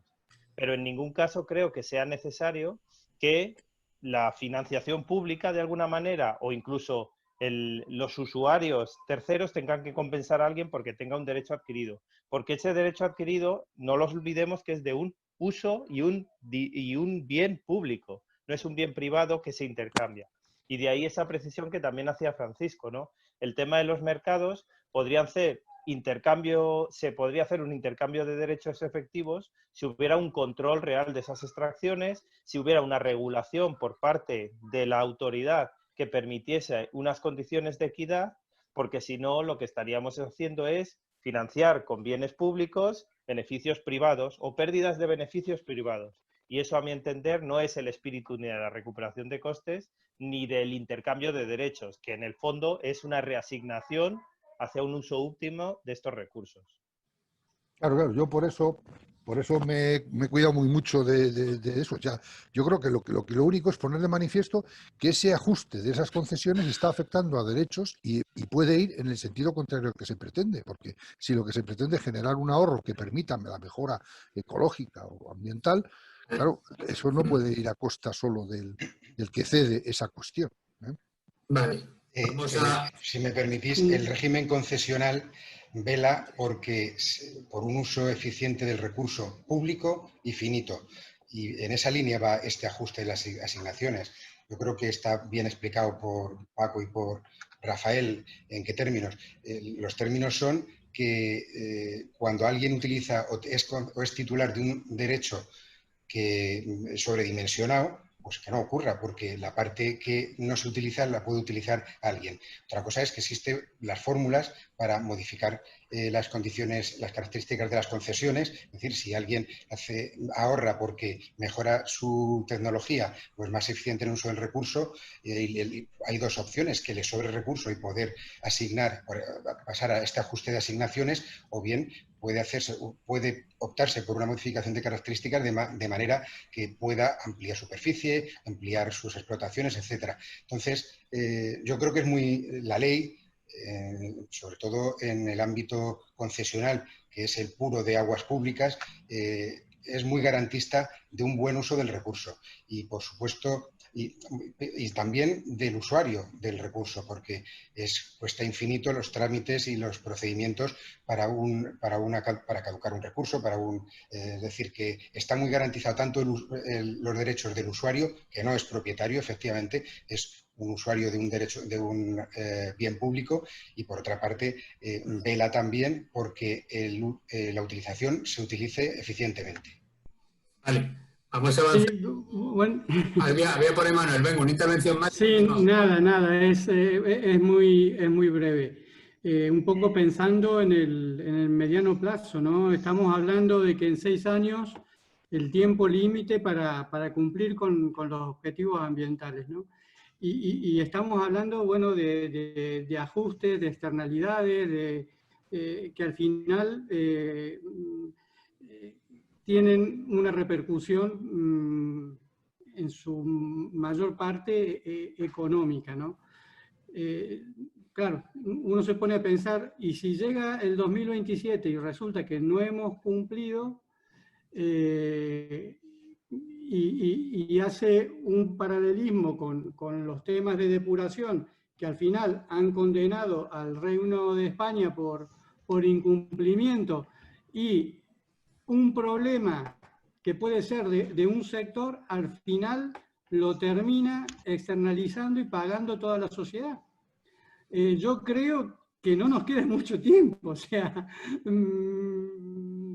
no lo sé, me da la sensación de que esto al final lo terminaremos pagando entre todos, ¿eh? Vale. Nada más. Vale, gracias por tu comentario. Continuamos con medidas de atención a la demanda, priorización de medidas de abastecimiento. Nos encontramos con un problema en las asignaciones y en los consumos del recurso ya en el abastecimiento. Entonces, ¿qué medidas podemos priorizar? No sé, alguna que se os pueda un poco ocurrir. Yo creo que habrá situaciones puntuales donde se requieran medidas para garantizar esa priorización por el abastecimiento, pero si hay algo que está muy bien establecido y para lo que la sociedad está convencida y concienciada, es que la prioridad del abastecimiento es evidente, y cualquier usuario de otro nivel diferente al abastecimiento, que es el prioritario en la lista de utilidades del agua, no es reacio a respetar, sobre todo en tiempos de sequía, en tiempos de escasez. No sé si son muy necesarias las medidas de atención para priorizar el abastecimiento. Lo que hacen falta es mejoras puntuales de infraestructuras o carencia de recurso a mano para atender ciertas necesidades en ciertos puntos de la cuenca hidrográfica. Y ahora estamos viviéndolo. Continúa José Luis, tú ahí con el debate para que avance mientras que sigo. José, dime. Continúa tú ahí con el debate, un poco con los puntos, para mientras que voy escribiendo aquí. Vale. Si tenéis alguna más en torno a la atención de las demandas, que yo creo que lo que acaba de decir Ángel es muy descriptivo de aspectos concretos. Y tenemos luego también, por otro lado, la justificación previa del artículo 4.7 de la Directiva Marco y Directiva de Hábitat y lo que está relacionado con las alteraciones hidromorfológicas a través de encauzamientos, presas. Ahí hay todo un batiburrillo de cosas que podríamos proponer en torno a las 6. Desde vuestros diferentes perfiles supongo que tenéis ideas concretas de cómo poder llegar a unas mejoras reales y minimizar o mejorar la situación de determinadas alteraciones hidromorfológicas. Rafa, Pedro, otra vez. Yo en este sentido, primero recomendaría el recurrir a la guía que ha elaborado el grupo de la Estrategia Común de Implementación de la Directiva Marco del Agua sobre la aplicación del artículo 4.7 para nuevas modificaciones, en la que se aclara cuál debería ser el proceso, más o menos, que seguir para poder hacer esa justificación, ¿no? Desde el momento en que se proyecta una obra, pasando por las diferentes fases de evaluación, hasta la decisión final de cómo justificar el beneficio de interés público de orden superior, ¿no? Que es el concepto que utiliza la Directiva Europea, tanto la Hábitat como la Marco del Agua, para esto. ¿Cuál es el problema? Y yo creo que en esto también la legislación española tiene un camino que recorrer, y es que no hay una definición específica de qué es interés general ni qué es interés de orden público superior. Hasta ahora se ha entendido que el interés general pues era de alguna manera discrecional, atendiendo a unos intereses de la administración pública que definía los intereses de la sociedad, pero la verdad es que la aplicación ha sido, pues en algunos casos, yo diría al menos con cierta contestación social. Entonces yo creo que sería bueno avanzar hacia ese concepto de interés público de orden superior para saber qué legislativamente entendemos todos así y poder comparar si una obra o una actuación o una modificación de una masa de agua se ajusta a ese concepto, porque para mí es básico en este caso particular. Porque al final el artículo 4.7 es una excepción a los objetivos.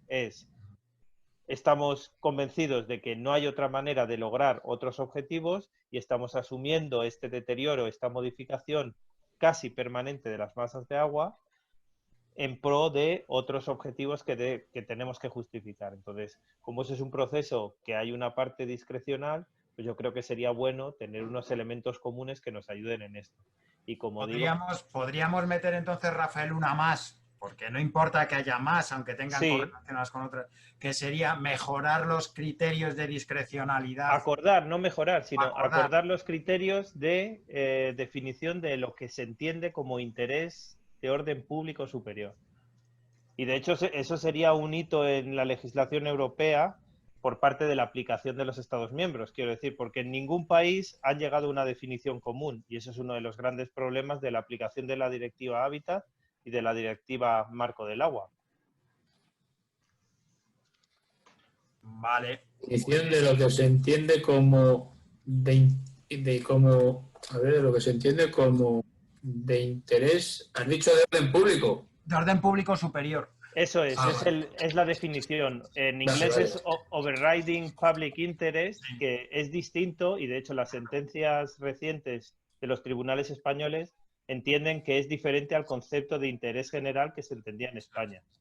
Bien. Vale, pues vamos ya un poquito apurados de tiempo. Deberíamos pasar al bloque B. Dale a Francisco si quieres que comente lo del B y lo comparta con los demás. Pues voy a dar compartir lo que tenemos recogido aquí. Sí, del B teníamos aportaciones para el B1. Sí. Concretamente, controlar las extracciones para mejorar los indicadores ambientales asociados. Sí. Estoy leyendo por orden, no por el orden que está ahí, sino por orden de... Perfecto, perfecto. Como has puesto este casi... Te lo agradezco un montón, Francisco, que ahora ya has sido ordenado pero para ganar en eficacia. Bueno, pero casi prefiero, como has puesto este, pues ya has visto. B4. Acercar el funcionamiento del río al funcionamiento propio de los ecosistemas naturales y los caudales ecológicos naturales variantes a lo largo del año. Aclarar que las restricciones ambientales deben garantizar un buen estado de las masas de agua y después hacer una distribución adecuada al recurso que asegure que no se deteriore el mismo. Eso es. Esto es un poco, digamos, que los caudales ecológicos, yo comentaba antes en el grupo, que el problema que yo le veo muchas veces es que acabamos soltando más agua de la que naturalmente llevaría el río en esa época, lo cual es un poco un contrasentido, ¿no? Porque al final se trata de ir a las condiciones, yo decía que antes tuvimos una cuestión acerca de lo que eran las condiciones prístinas. Claro, yo digo siempre lo mismo, los temas ambientales, a mí alguien debería de decir cuál es el T igual a 0, porque sin tener claro cuál es el T igual a 0, no sabemos a dónde. La directiva marco no lo aclara, porque la directiva marco habla del buen estado. No dice el estado de 1930, ni el estado de 1800, ni el estado de 1950. Dice el buen estado. Entonces, esa es la primera madre del cordero, para mi gusto, en alguno de estos temas. Bueno, yo creo que ahí se dice de alguna forma esto.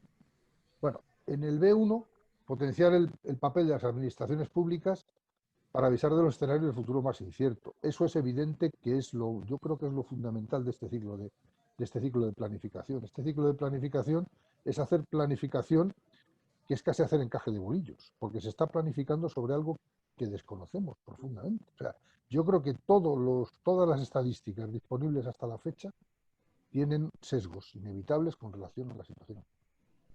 Y eso, pues, no sabemos. Y eso yo creo que es probablemente, yo lo pondría en el prólogo del plan hidrológico. Es decir, todo esto que se dice aquí, pues se basa en una masa de datos que ahora mismo, pues sinceramente, están en duda. Yo creo que es así, que hay que decirlo.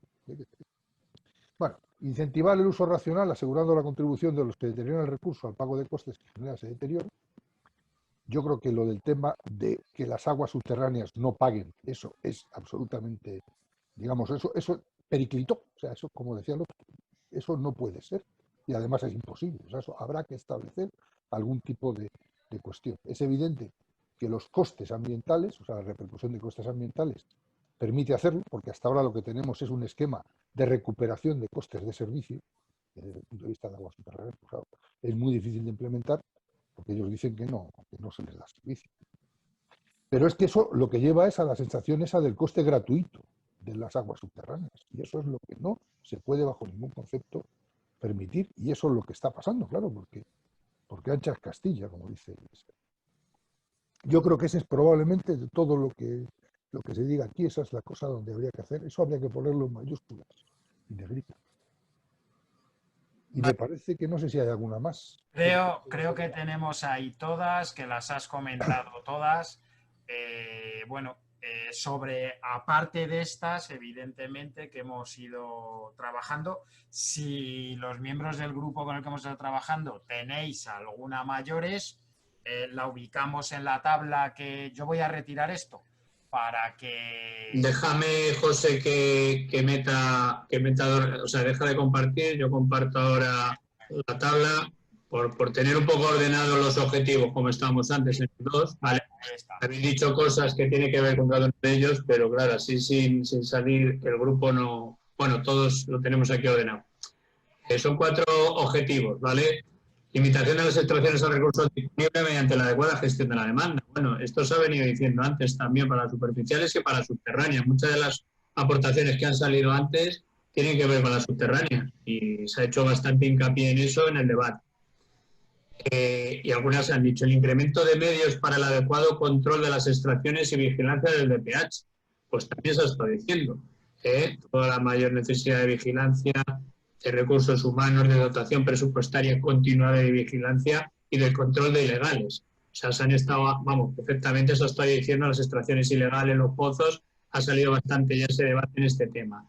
La recuperación de costes ambientales también ha salido en lo que es el precio y cómo lo teníamos que hacer.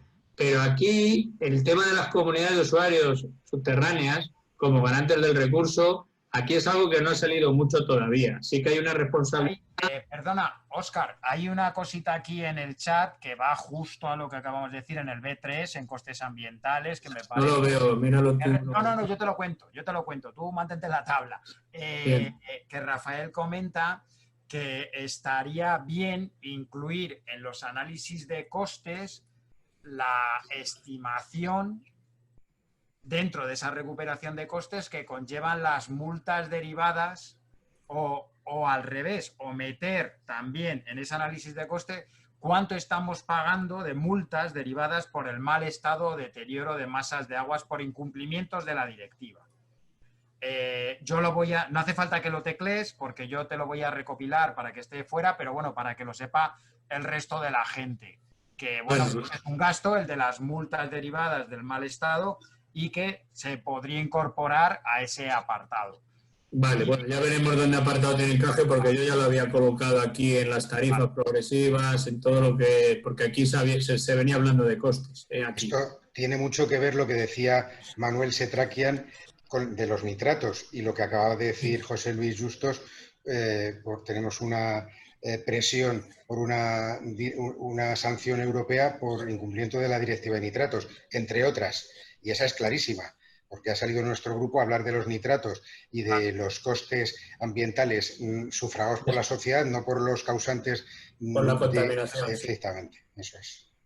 Y eso ha salido aquí arriba también. Bueno, lo importante es quedarnos con todas las referencias y todas las ideas. Hay algunas que tienen que ver con varios objetivos, ¿vale? De las que han salido, porque son muy transversales. Bueno, siempre se aparecerán reflejadas, le buscaremos el encaje que veamos un poco más relacionado. Pero yo quería abundar aquí en el último punto que tiene que ver con las comunidades de usuarios de aguas subterráneas. Porque estamos hablando todo el rato como de obligaciones, nos hablan de que son garantes del recurso, pero no sabemos si lo están haciendo de forma adecuada. Aquí aparece que es necesario adecuar una regulación, una definición de las funciones de estas comunidades de usuarios. No sé si es obligarles a que cumplan con la regulación que ya existe o hay que modificar algo de sus funciones, puesto que son los que están, además de usarlo, los que lo están, digamos, gestionándolo. Si puedo opinar, sí. La función de las comunidades de usuarios de aguas subterráneas realmente se están comportando, en nuestra experiencia, y somos la confederación con mayor experiencia de España, porque tenemos más que nadie, llevamos muchos años con problemas de subterráneas y, por tanto, una muestra es que tenemos muchas masas declaradas en riesgo y, por tanto, muchas CUAs que son, como sabéis todos, supongo, comunidades impuestas por la ley que se deben constituir para una masa de agua en riesgo. Por lo tal, no son comunidades de usuarios que se constituyen para un uso beneficioso, para usar en beneficio propio el recurso como otras, como son las de aguas superficiales, una concesión única y que hay muchos usuarios, sino que tienen todas las dificultades de funcionamiento derivadas de muchísimos usuarios y titulares de usos del agua individuales. Eso complica muchísimo el funcionamiento. Y por otra parte, funcionan también como un poquito como, no quiero que vaya más allá, lo que voy a decir, como sindicatos agrarios, porque frente a la administración se comportan a la defensiva, porque donde hay escasez, la administración que vigila pues restringe, y el colectivo bajo una CUAS puede estar a la defensiva. Entonces, las relaciones son tensocordiales, pero merecerían, a la pregunta que se dice, ¿merecerían una modificación? Pues seguro que sí, y posiblemente profunda, sí. ¿Y algún tipo de modificación? Bueno, Rafa, si quieres un poco añadir algo, pero vamos a intentar concretar algo sobre esto de cómo creemos que deberían de funcionar. Iba a hacer esa misma pregunta, Óscar, Sí. porque yo entendía que podían tener una utilidad si se enfocaban de una forma de centralizar las extracciones, de forma que se controle lo que se saca y se distribuye de una manera más o menos reglada dentro del funcionamiento de la comunidad de usuarios esos recursos entre sus comuneros, de alguna forma, de decirlo. Pero claro, si es como dice Ángel o como se están aplicando, en que lo que se hace es agrupar a una serie de usuarios que hace cada uno más bien lo que quiere con su derecho para intentar contrastar las opiniones de la Confederación, en este caso para intentar revertir los problemas de una masa de agua sobreexplotada, entonces evidentemente estamos fallando en el planteamiento de base de este tipo de comunidades. Entonces no sé si es posible, Ángel, indicar en qué sentido tendrían que cambiar para que cumplieran esa función reguladora y de responsabilidad sobre el uso del recurso, más allá de que sean un instrumento de colectivizar los problemas de una masa de agua subterránea en un ente común, vamos. A mí se me ocurre que cambiando otras cosas mejoraría su funcionamiento. Las cosas que hay que cambiar son que el recurso, ya lo hemos dicho varias veces y posiblemente, y Paco Barbancho ha insistido y me parece de lo más relevante que se ha dicho, la recuperación de costes y el precio de las aguas subterráneas. Eso arreglaría casi todo, porque se valoraría el recurso, se mediría porque interesa medir lo que pagas. Y eso es la madre de todos los problemas. Cuando no se mide, cuando no se valora, cuando hay picaresca, cuando pues todo se complica. Entonces, parte de las soluciones están en otro frente. Hay que apuntalar otros problemas para que las comunidades de usuarios funcionen. Arreglarlas tal como están sería complicado porque el defecto quizás está en otro sitio. Ya. Si volvemos a un error a una causa de origen que a veces motiva un poco el resto de funcionamiento y de situaciones que se dan en la gestión del recurso. Y hay otra cuestión legislativa, que se mantienen unos usos del agua de la ley anterior, que el legislador entendió que debían prorrogarse, y en las aguas subterráneas hay muchas privadas que están, es un régimen jurídico diferente al concesional, y están en esas mismas masas. Cuando una comunidad de usuarios de aguas subterráneas, por definición inicial de la ley, era aquella titular de una concesión, en las comunidades de usuarios de aguas subterráneas eso se desvirtúa totalmente. Son de muchos aprovechamientos y en algunas masas de agua predominan las aguas privadas sobre las públicas, con lo cual desvirtúa muchísimo. Eso forma parte también, no de las comunidades de usuarios, sino de una situación previa, un estatus previo que se ha querido arreglar y normalizar y encauzar vía comunidades de usuarios, pero parte de que lo que manejan las comunidades de usuarios es de difícil manejo. Deberíamos poner, Ángel, ¿te parece oportuno mejorar el encaje jurídico de las aguas, desde luego? En estas dos figuras que acabas de comentar, entre lo que ya existía de antes respecto a las nuevas CUAS que se han generado en los últimos años. Porque es verdad que ahí hay como un decalaje entre una cosa y otra que está generando problemas bastante graves. Distorsiones importantes entre aguas superficiales y aguas subterráneas, y dentro de las aguas subterráneas, pues las distintas normativas, ¿no? La distinta legislación. Sí. Bueno, antes de finalizar, recordaros que en el chat tenéis un enlace que se acaba de, bueno, se ha colgado hace un ratito, ¿vale? Que es un SurveyMonkey, que podéis ver ahí, en la evaluación del taller participativo que hemos hecho hoy. Si pincháis ese enlace, creo que estáis viendo en mi pantalla, que aparece por aquí, ¿vale? Está puesto de Participa Wildland Manda a todos para conocer vuestra opinión sobre este taller. Si lo pincháis directamente os dirige a este enlace que aparece aquí y nada, pues es muy breve, es un sí, no, es muy sencillo de preguntas cerradas y antes de iros, si queréis, mientras que José Ángel nos va clausurando, pues podéis ir rellenándolo.